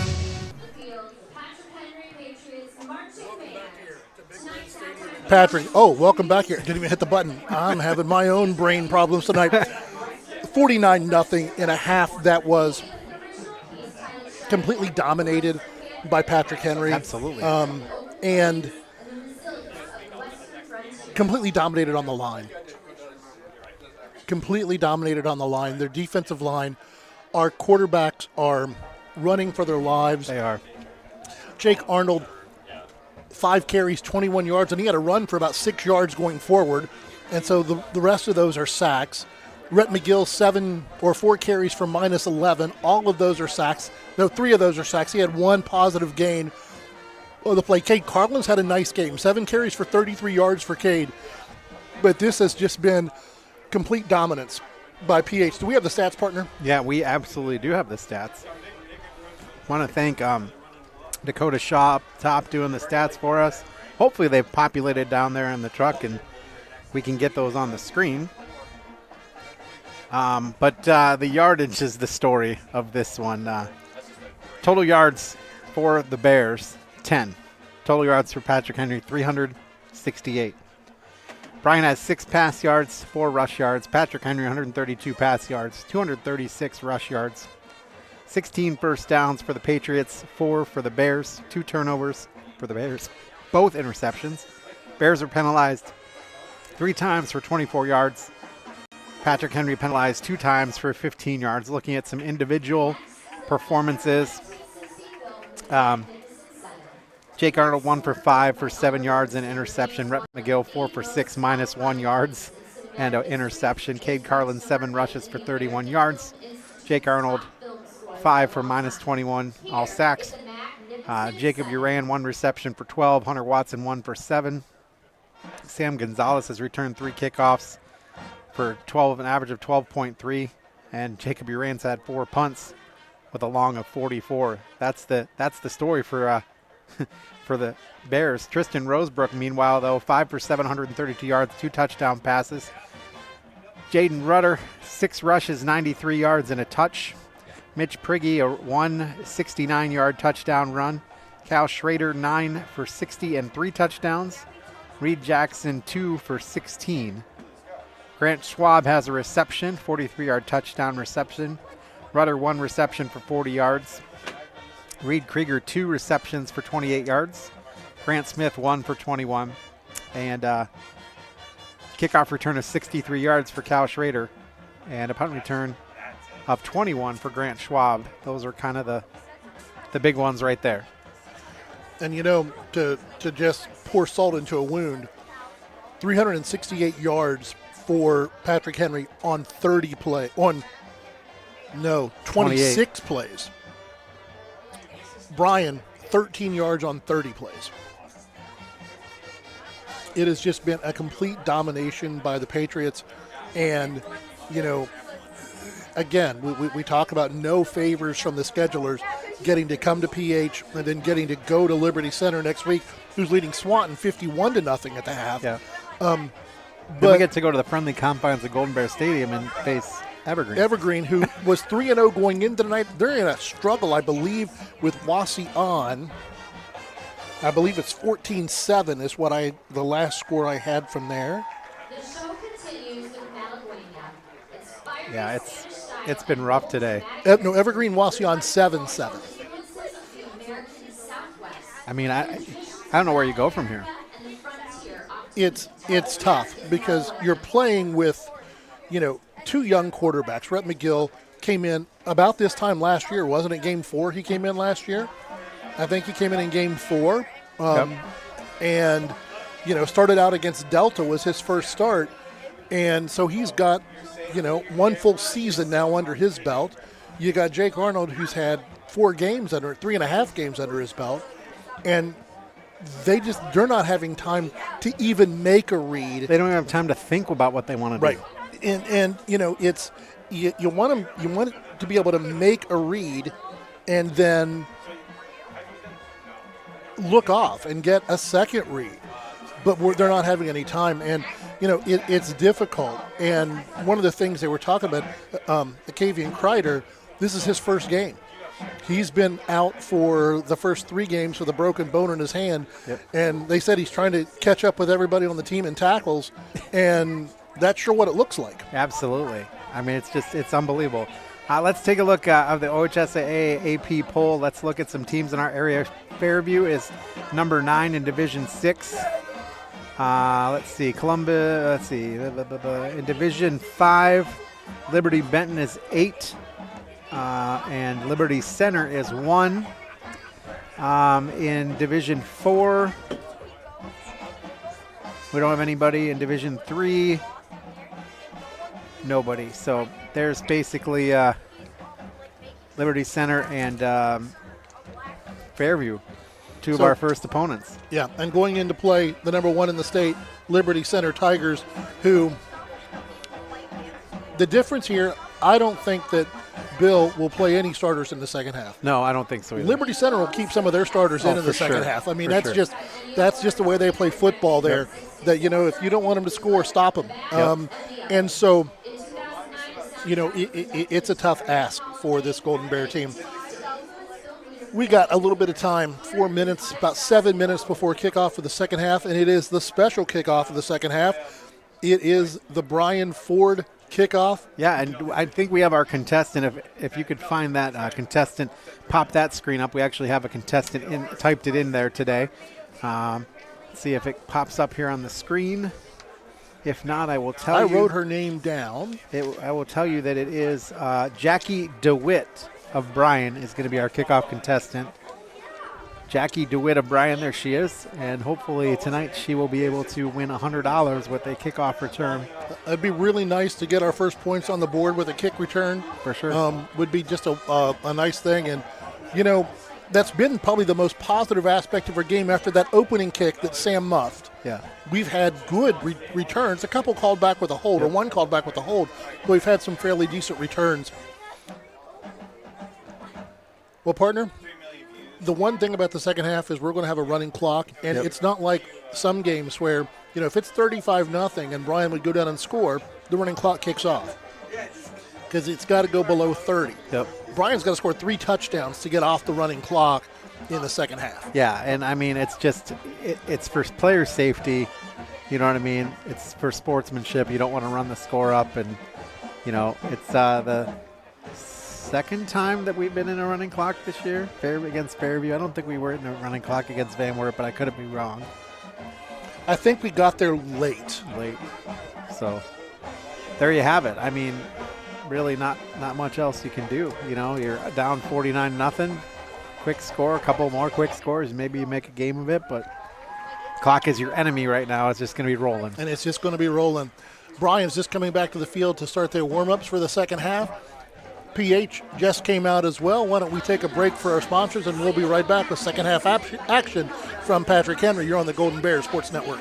Here at the Williams County Veteran Service Office, our mission is plain and simple. We are here to serve our local Williams County veterans and their dependents. We are staffed with trained service officers who have the compassion and understanding to assist their fellow veterans in obtaining all federal and state benefits that they have earned. Additionally, we provide emergency financial assistance and transportation to VA medical centers. So if you're a veteran or a dependent of a veteran, stop in today and see how we can help you at the Williams County Veteran Service Office. The Bryan Athletic Boosters would like to wish all the student athletes the best of luck in all their sports this year. The Boosters are proud of your commitment to becoming Bryan built. It takes a lot of time and dedication to play sports and be the best student you can be at the same time. Good luck this year. The Bryan Athletic Boosters would also like to thank all of their corporate and individual patron supporters this year as well. It takes everyone to make a community and to become Bryan built. The Bryan Parks and Recreation Department would like to wish the Bryan Golden Bears good luck in tonight's game. The Bryan Parks and Rec offers a wide variety of classes for you during the entire year and an array of sporting events all year long. Check out what the Bryan Parks and Recreations Department has going on at bryanparksandrec.com or like them on Facebook. The Bryan Parks and Rec hopes to see you in one of the many parks that Bryan has to offer and enjoy the facilities. Questions about the classes or rental of one of their facilities, call 633-6030. Discover top quality healthcare education at Northwest State. Our instructors have real world experience, so they know how to prepare you for great career opportunities. Northwest State, where you'll get the top quality healthcare education you need to succeed. This community is more than a place. It's where we celebrate victories and where we lean on one another in times of loss. At Oberlin-Turnbull Funeral Home and Crematory, we're proud to be rooted here, serving with care and compassion when it matters most. Oberlin-Turnbull Funeral Home and Crematory, family owned, family focused.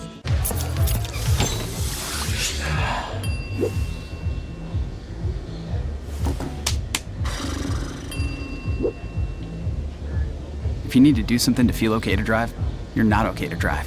Don't drive buzzed.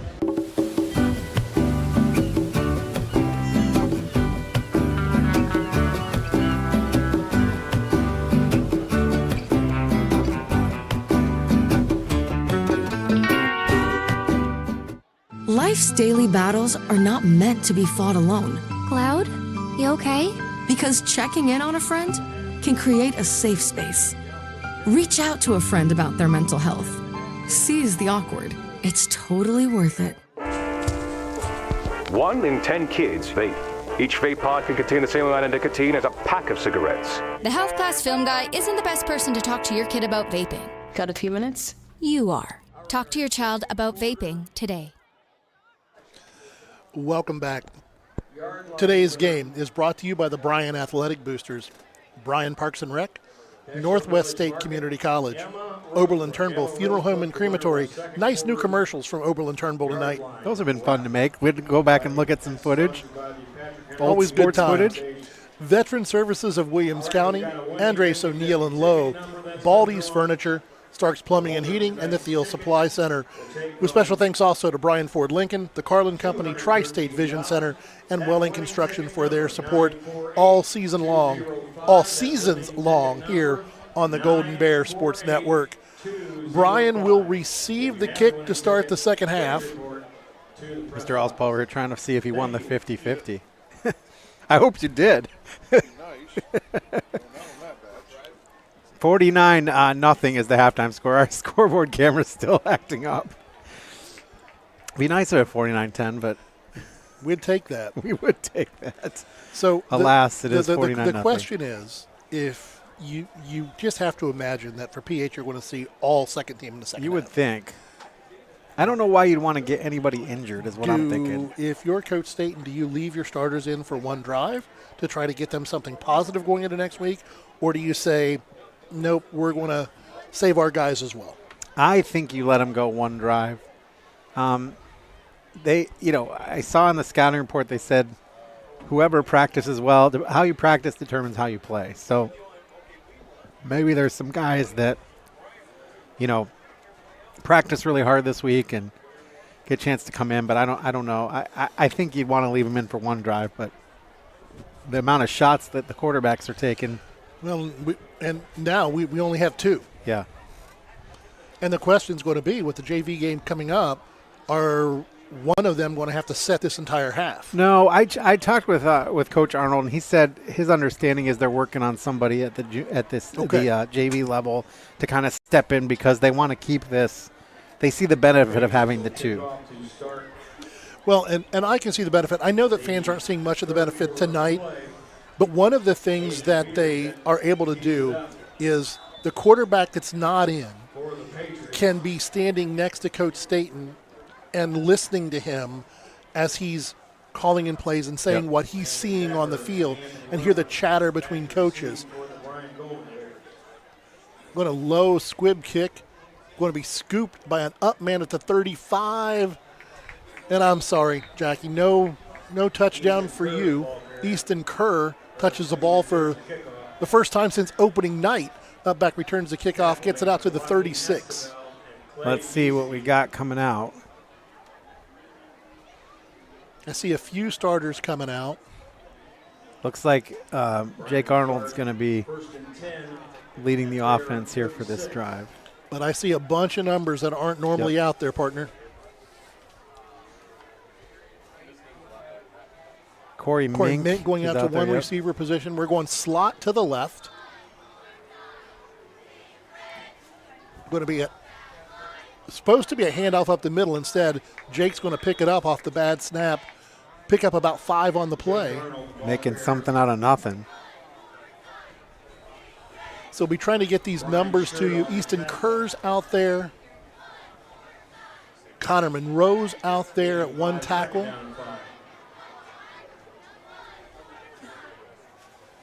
I think PH has a lot of subs, and I'm looking down there. That looks like a bunch of subs on both ways. Getting the snap, handing off this time, picking their way forward for the Golden Bears. Out near the first down. I think he's got it. Going to be Cade Carlin. So it looks like we're keeping our quarterback and our running back. I see Connor Hogan's still out there.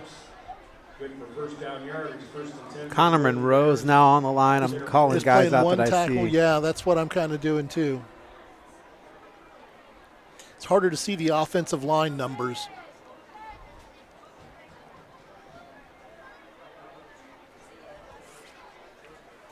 Snap comes back, going to be a little play action.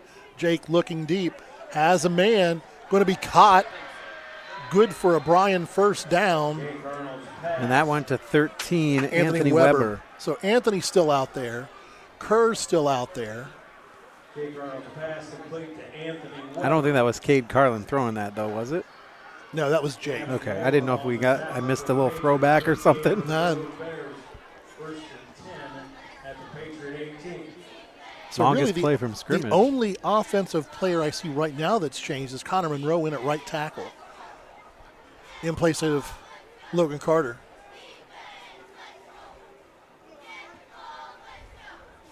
A little I formation going on. Nope. Jake's going to keep it around the left side, turns upfield, hit, spins out of a tackle, still going, hit again, down at about the 10. And that should be a first down, first and goal. Cooper Vollmer's in on the offensive line. A few offensive line changes. Stumbling and bumbling. He's short of the first down. 2nd and 1.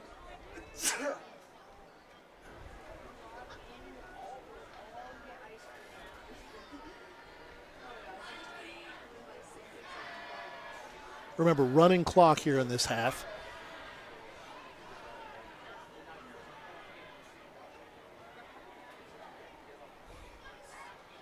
Pass out into the flat. Going to be caught. Going to be Aiden Wallace. Touchdown, Golden Bears. Nice to be able to say that at least once tonight. Absolutely. Bryan touchdown. 9-yard touchdown pass. 7 on the Golden Bears Sports Network. 1 in 10 kids vape. Each vape pod can contain the same amount of nicotine as a pack of cigarettes. The health class film guy isn't the best person to talk to your kid about vaping. Got a few minutes? You are. Talk to your child about vaping today. This community is more than a place. It's where we celebrate victories and where we lean on one another in times of loss. At Oberlin-Turnbull Funeral Home and Crematory, we're proud to be rooted here, serving with care and compassion when it matters most. Oberlin-Turnbull Funeral Home and Crematory, family owned, family focused.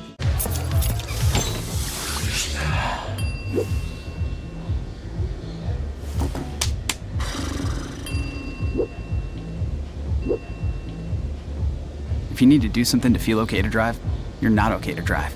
Don't drive buzzed.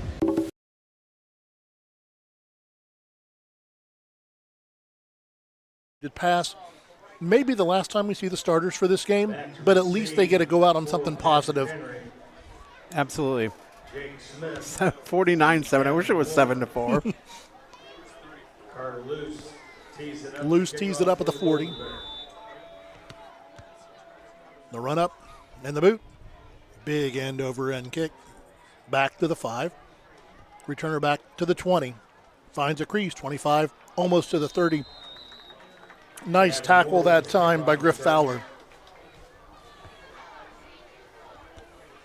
We're going to be a lot of adjusting numbers here.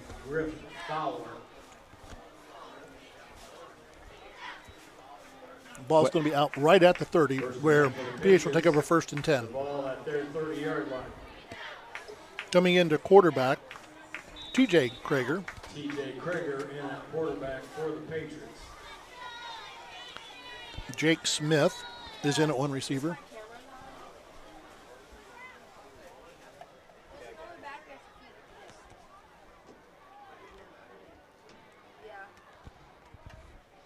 There'll be a handoff going to the right. I believe that's Rudder. Reed Jackson, the ball carrier. Or Reed Jackson on the carry. 21, not 22. Jacob Uran on the tackle. Uran on the tackle for the Golden Bears. Play 2nd down and 10.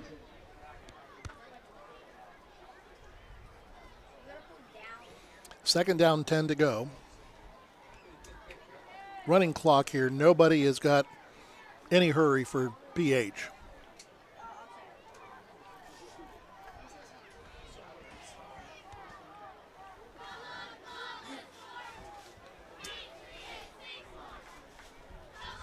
Krager going under center this time.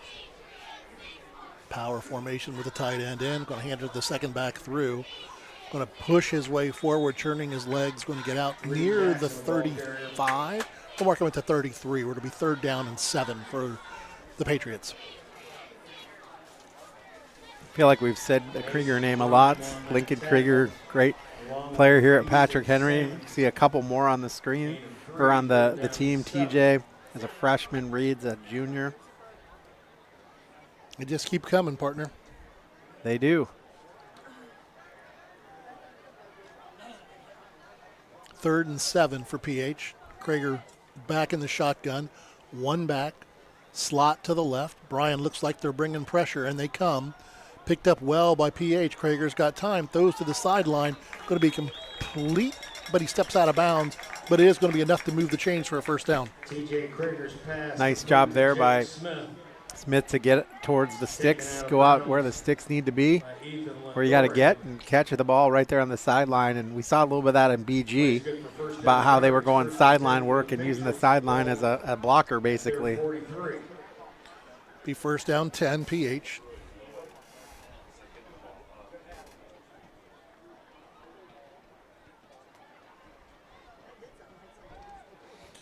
And it's really slowed it down. Breaking the huddle with 10. No rush for PH with this running clock. Just get it snapped. Going to be Jackson again on the carry. Going to be enough for another PH 1st down, it looks like. Reed Jackson on the carry. Head of steam as he's coming through the line. Got a nice block for number 15, Carson Hoops. Easton Salmon's out there on defense for the Golden Bears. Hayden Varys was the other one that was in on that tackle. Hayden Varys. Corey Mink is out there.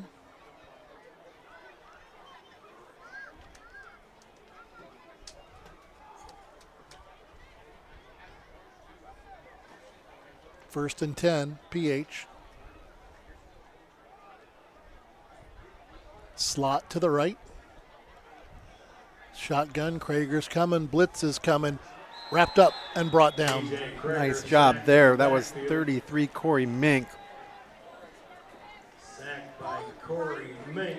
See him right there and just wraps him up and takes him down. 2nd down and long yardage for the Patriots. This is the longest play from scrimmage the Patriots have had, longest yardage.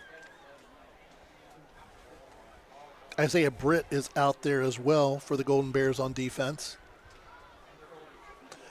Looks like we've got the defensive backfield has stayed the same. We've got our starters out there on defense. We've got Ethan Longoria out there. A blitz gap that time for the Golden Bears.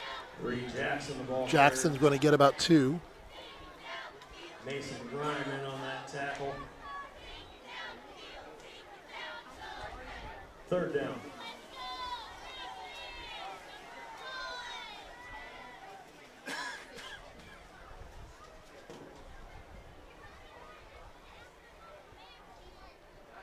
Third down for PH. Krieger brings the play into his line.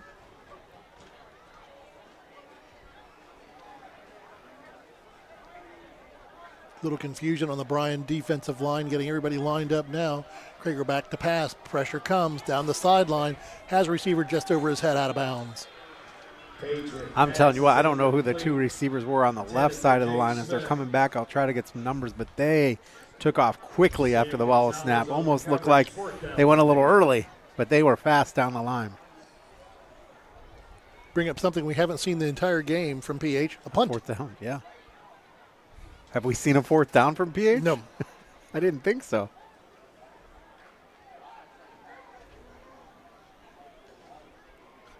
Running a person on late. When you've got your seconds in, folks aren't used to coming out there. Snap is back. The kick, low and going to be picked up on the hop. Slipped out of one tackle, slips out of another one, but nowhere to go. Goes down in a hurry. Landon Decker on the return for the Golden Bears. So Bears scored on their last drive. Let's see what they do here. Clock did not stop on the change of possession.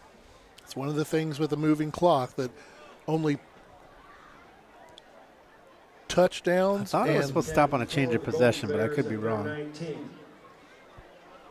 Obviously not, since it didn't. It didn't.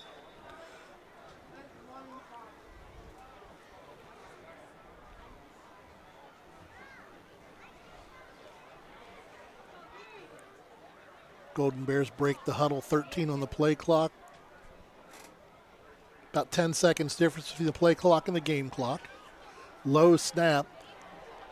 Going to be McGill running for his life, escapes out of one, doesn't get out of two, and that's going to bring us into the end of the quarter. Your score after three from Hamler, Patrick Henry, 49, Bryan, 7. We'll be right back with fourth quarter action here on the Golden Bear Sports Network. Discover great job skills training at Northwest State. With over 50 different programs available, there is something for everyone. Providing hands-on training and education is the community college advantage.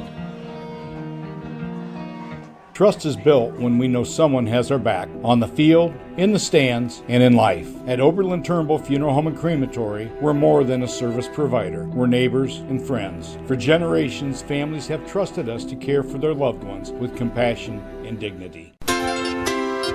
The Bryan Parks and Recreation Department would like to wish the Bryan Golden Bears good luck in tonight's game. The Bryan Parks and Rec offers a wide variety of classes for you during the entire year and an array of sporting events all year long. Check out what the Bryan Parks and Recreations Department has going on at bryanparksandrec.com or like them on Facebook. The Bryan Parks and Rec hopes to see you in one of the many parks that Bryan has to offer and enjoy the facilities. Questions about the classes or rental of one of their facilities, call 633-6030.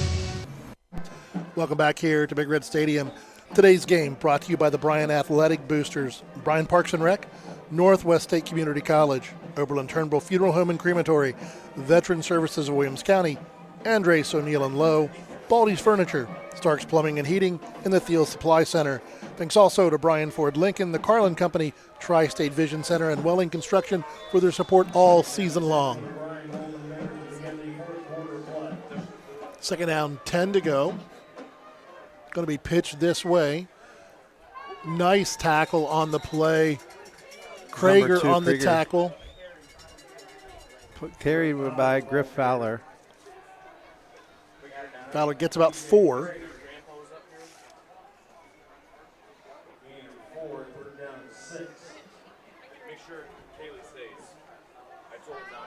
We got a winning 50-50 ticket number. We need a winner up here quick. 948-205. 948-205. Third down, 6 to go for the Golden Bears. They're going trips to the far side of the field. McGill's going to roll that way. Looks downfield, throws incomplete. Good coverage by PH that time. Going to make up fourth down. Good protection for McGill to run to take the edge there. He probably could have just turned upfield and maybe gone a couple yards, maybe got the first down. But again, you don't know how much is because of the pressure of the Bear. You know, the Bears doing a good job of preventing a blitz, or how much Patrick Henry's not doing right now. Jacob Bryan on to punt. Ooh. This snap is high. He bobbles it, brings it down, and booms a punt out of there. Ball is going to roll at the 40 and go dead inside the 25. I'm telling you what, I hope we have that on. Here we go. Look how high this snap is. He like bobbles it and then just booms it. And one step and boom. Yeah, I mean that went about 60 yards in the air and then rolled another 15, 18. Yeah, that was a booming punt. And it's what Jacob can do when we have the opportunity to do it. He can flip the field. Yes, he can. So we've got Hunter Watson in, trying to look at some of these numbers now and give us an update at one cornerback. Cooper Ballmer's in on the line. Connor Monroe's on the line. Easton Salmons is on the line. There's one that starts with a 6. I can't see who that one is on the right defensive end position. Going to be a little end around. Has room on that left-hand side. Dances up the sideline. The other one was Hayden Barris, number 64. See Hunter Watson out there. See Miles Palmer out there on defense. call a lot of these kids names during Griff special Fowler's teams. out there on defense. Sam Gonzalez is out there on one corner.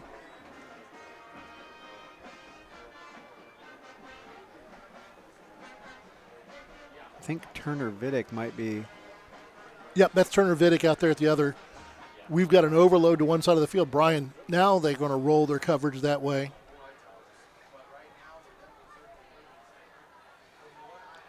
Snap going to be a handoff coming this way. Not much sledding. Going to get about one. Good job there by Hayden Varys on that tackle. That was number 20. Braxton Beard, the carrier, the sophomore.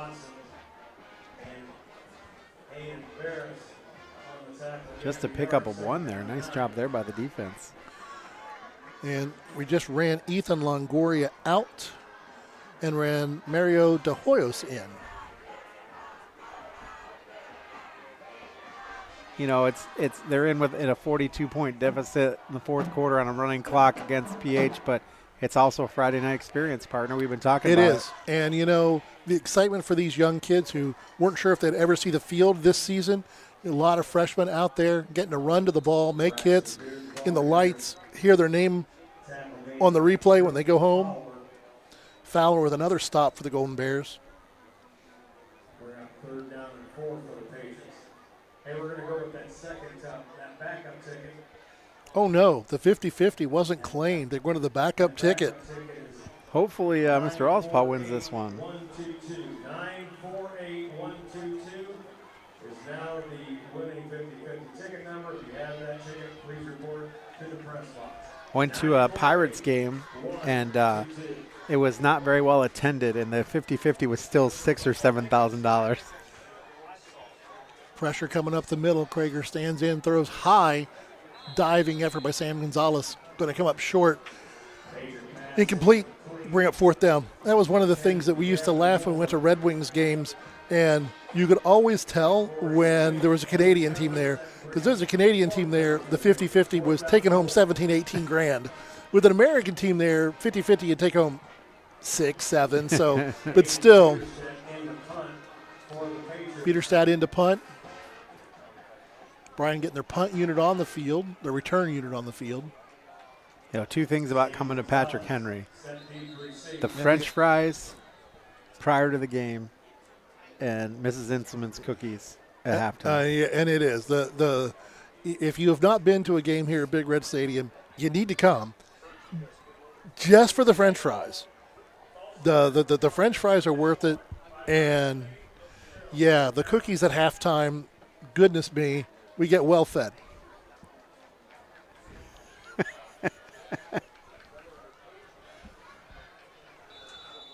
A procedure penalty against PH is going to take him back, bring up 4th down and 9 now. Punter stays on. Snap comes back. Pressure from Bryan up the middle. Gets it away. A low short kick. Going to take a PH roll. I'm going to roll dead at the 31. 32. Boy, it would look like it hit one of the PH players, but apparently not. Down by Gavin Moore. Bryan will have the ball. The truck wants cookies.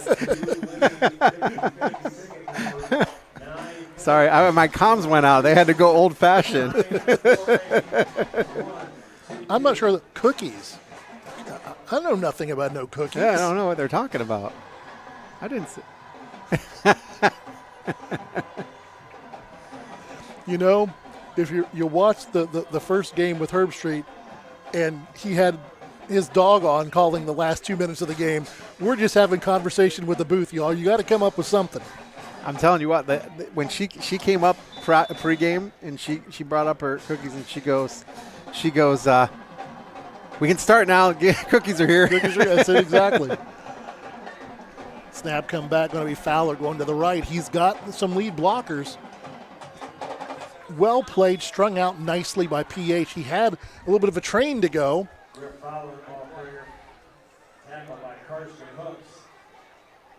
You really have to dig deep on the roster to get some of these numbers from. You know, I want to say something. He's not got a ton of playing time. He's not got but every time that he's been in and played, Griff Fowler's had positive yards. Yeah, absolutely. You know, he hasn't got a lot of time with the first team and minutes, but when you look coming into this game, he was our second or third leading rusher.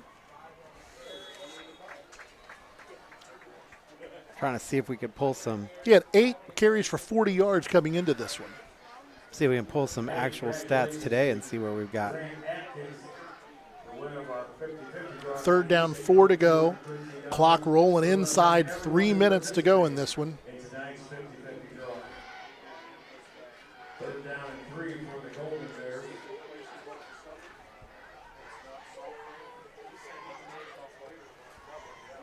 Well, he's got 2 for 8 according to the stats, but I think they're behind a play or two. Landon Decker out to this side. Going to be a keeper by Arnold. He's tripped up, not going to get there. To the 41, going to bring up 4th down for the Golden Bears.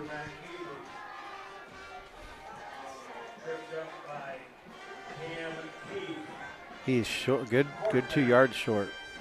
And we want to thank Grant Atkins, who donated $80 of his winnings back to the athletic department. Looks like some confusion on the Bryan sideline. They're bringing in their number 2 punting unit. I can't get a number on the punter. 73, is that Evan Longoria into punt? Could be. Snap is back. Kick.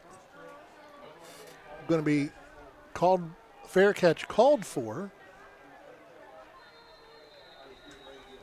And then chase back and mark dead. Nice punt. Yeah, it was 73, I believe.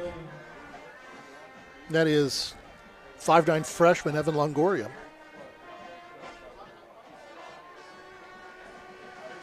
We're about wrapping this one up, partner. Doesn't get any easier next week. No, it doesn't. Doesn't get any easier next week as you come out and it's the Liberty Center Tigers. Yeah.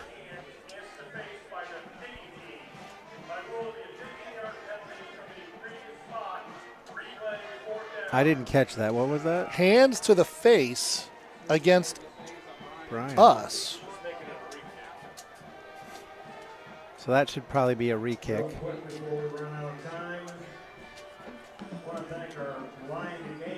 Everybody's talking about it, and I don't think they're stopping the clock for this discussion.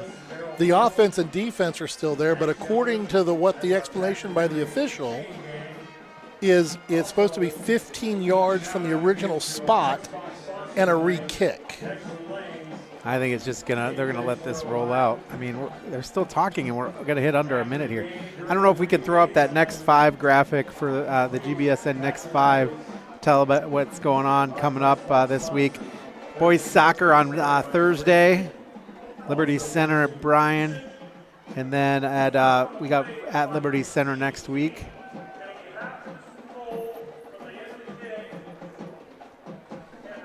Okay. So it's a penalty against PH. Penalty against PH. Then we've got volleyball. Defiance coming to town against Bryan on the 19th. Then the girls' soccer game you're going to be calling Wasion at Bryan, and then Evergreen. We return back home to the friendly confines for the first time since the beginning of the season. Yeah, and Evergreen comes to town. So check out BryanSports.com for the full schedule. They're running the clock back to 1:46. Everybody's booing, including the clock operator.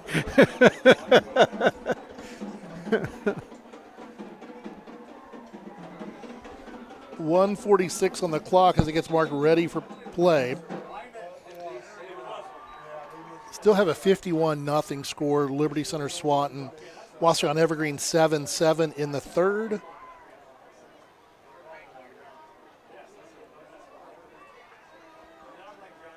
I'm looking for the Archbold score partner. If they tackle them in the end zone, don't we get like 2 points or something?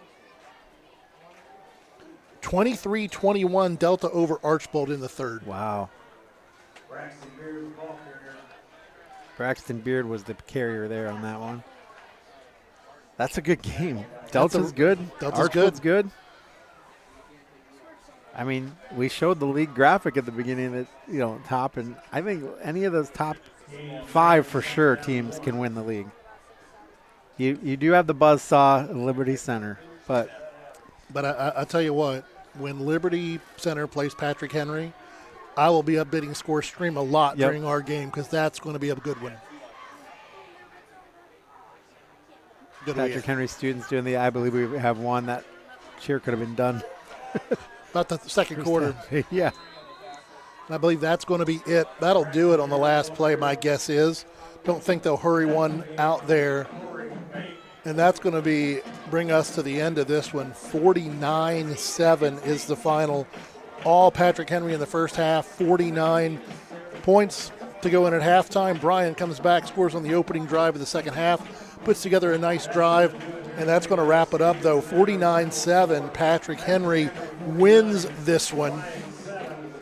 And, again, next week is just another run into the buzzsaw. When we take a look here at this game, the first half, 368 yards to 10, 4 touchdowns that were either 1 or 2 play drives, big play drives. That was all PH in the first half. Second half was all running clock, and PH didn't see a starter on the field. Bryan played a few of theirs, mixed it in some of our younger players, and that brings it to the end here. 49-7, Patrick Henry. They will move to 4-0 on the season. Your Golden Bears go to 1-3, and like Chris was saying, it gets no easier next week as we go back on the road to Liberty Center. We'll come right back with stats and wrap this one up after this word from our sponsors on the Golden Bears Sports Network. Discover great job skills training at Northwest State. With over 50 different programs available, there is something for everyone. Providing hands-on training and education is the community college advantage. Trust is... The Bryan Parks and Recreation Department would like to wish the Bryan Golden Bears good luck in tonight's game. The Bryan Parks and Rec offers a wide variety of classes for you during the entire year and an array of sporting events all year long. Check out what the Bryan Parks and Recreations Department has going on at bryanparksandrec.com or like them on Facebook. The Bryan Parks and Rec hopes to see you in one of the many parks that Bryan has to offer and enjoy the facilities. Questions about the classes or rental of one of their facilities, call 633-6030. Here at the Williams County Veteran Service Office, our mission is plain and simple. We are here to serve our local Williams County veterans and their dependents. We are staffed with trained service officers who have the compassion and understanding to assist their fellow veterans in obtaining all federal and state benefits that they have earned. Additionally, we provide emergency financial assistance and transportation to VA medical centers. So if you're a veteran or a dependent of a veteran, stop in today and see how we can help you at the Williams County Veteran Service Office. Discover affordable transfer opportunities at Northwest State. Start here and save thousands on tuition. Our advising team will help you get your credits transferred. So don't wait another minute. Get started today. This community is more than a place. It's where we celebrate victories and where we lean on one another in times of loss. At Oberlin-Turnbull Funeral Home and Crematory, we're proud to be rooted here, serving with care and compassion when it matters most. Oberlin-Turnbull Funeral Home and Crematory, family owned, family focused. The Bryan Athletic Boosters would like to wish all the student athletes the best of luck in all their sports this year. The Boosters are proud of your commitment to becoming Bryan built. It takes a lot of time and dedication to play sports and be the best student you can be at the same time. Good luck this year. The Bryan Athletic Boosters would also like to thank all of their corporate and individual patron supporters this year as well. It takes everyone to make a community and to become Bryan built. Welcome back. Let's take a look at stats tonight. It's a tough one. It was a tough one. Total yards, 413 for Patrick Henry, 86 for the Golden Bears. Rushing yards, 271 for PH, 36 for Bryan, 142 pass yards for Patrick Henry, 50 for Bryan, 19 first downs to 7. Bryan had 2 turnovers to nothing. And then penalties, 4 for 34 and 2 for 20. It was just not a good night for the Golden Bears. A lot went wrong tonight, and they're going to have a lot to discuss before the next game at Liberty Center. Some individual numbers. Jake Arnold, 3 for 7 for 51 yards and a touchdown. He had an interception. Rhett McGill, 4 for 7, only -1 yards, 1 interception. Cade Carlin, 8 rushes for 34 yards. Griff Fowler, 3 for 10. Anthony Weber caught a ball for 35. And Jacob Bryan caught 1 for 12. Aiden Wallace caught 3 for 3 and a touchdown. So it was pretty ugly. On the other side of things, Rosebrook was 5 for 7, 132, 2 touchdowns. Jaden Rudder was 6 carries for 93 yards and a touch. Mitch Pregame had that 69-yard touchdown. Cal Schrader, 9 for 60 and 3 touchdowns. Grant Schwab caught a ball for 43 and a touchdown. Jaden Rudder, 1 for 40. Reed Krieger, 2 for 28. Just big numbers all around. Big numbers all the way around. Let's take a peek here at what else is going on around the NWOAL. Wasion Evergreen still tied at 7 in the third. Liberty Center, 64. Swanton, nothing. Wow. 49-7, your final here, of course.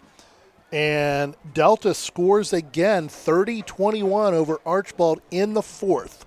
There you go. Well, that wraps it up from here around scores around the NWOAL. Our next game is Thursday, September 18th, as the boys soccer team hosts Liberty Center in an NWOAL matchup. A huge thank you to our crew, our director, Eric Herman, our replay, John Dalrymple, cameras, Gabby Malenga and Remington Rosebrock, back at WQCT, Krista Bruner, and Dakota for Shaw. Stats. Dakota Shaw for stats. Thanks, Dakota, for stats. And for me, Hi, Dave Brobston, and my partner, Chris Malenga, that wraps it up here. We'll be back with you for football next Friday night from Liberty Center as we take on the state-ranked number 1 Liberty Center Tigers in Golden Bear football action. This game has been a student broadcast produced by the Golden Bear Sports Network for the private use of our audience. Any duplication or other use of this broadcast, including descriptions or accounts of the game, without the express written consent of the Bryan City School District is prohibited. One final time, for all of us here at the Golden Bear Sports Network, with Chris Malenga, I've been Dave Brobston. Again, your final score, 49-7, Patrick Henry. Have a great night. Stay safe, everybody.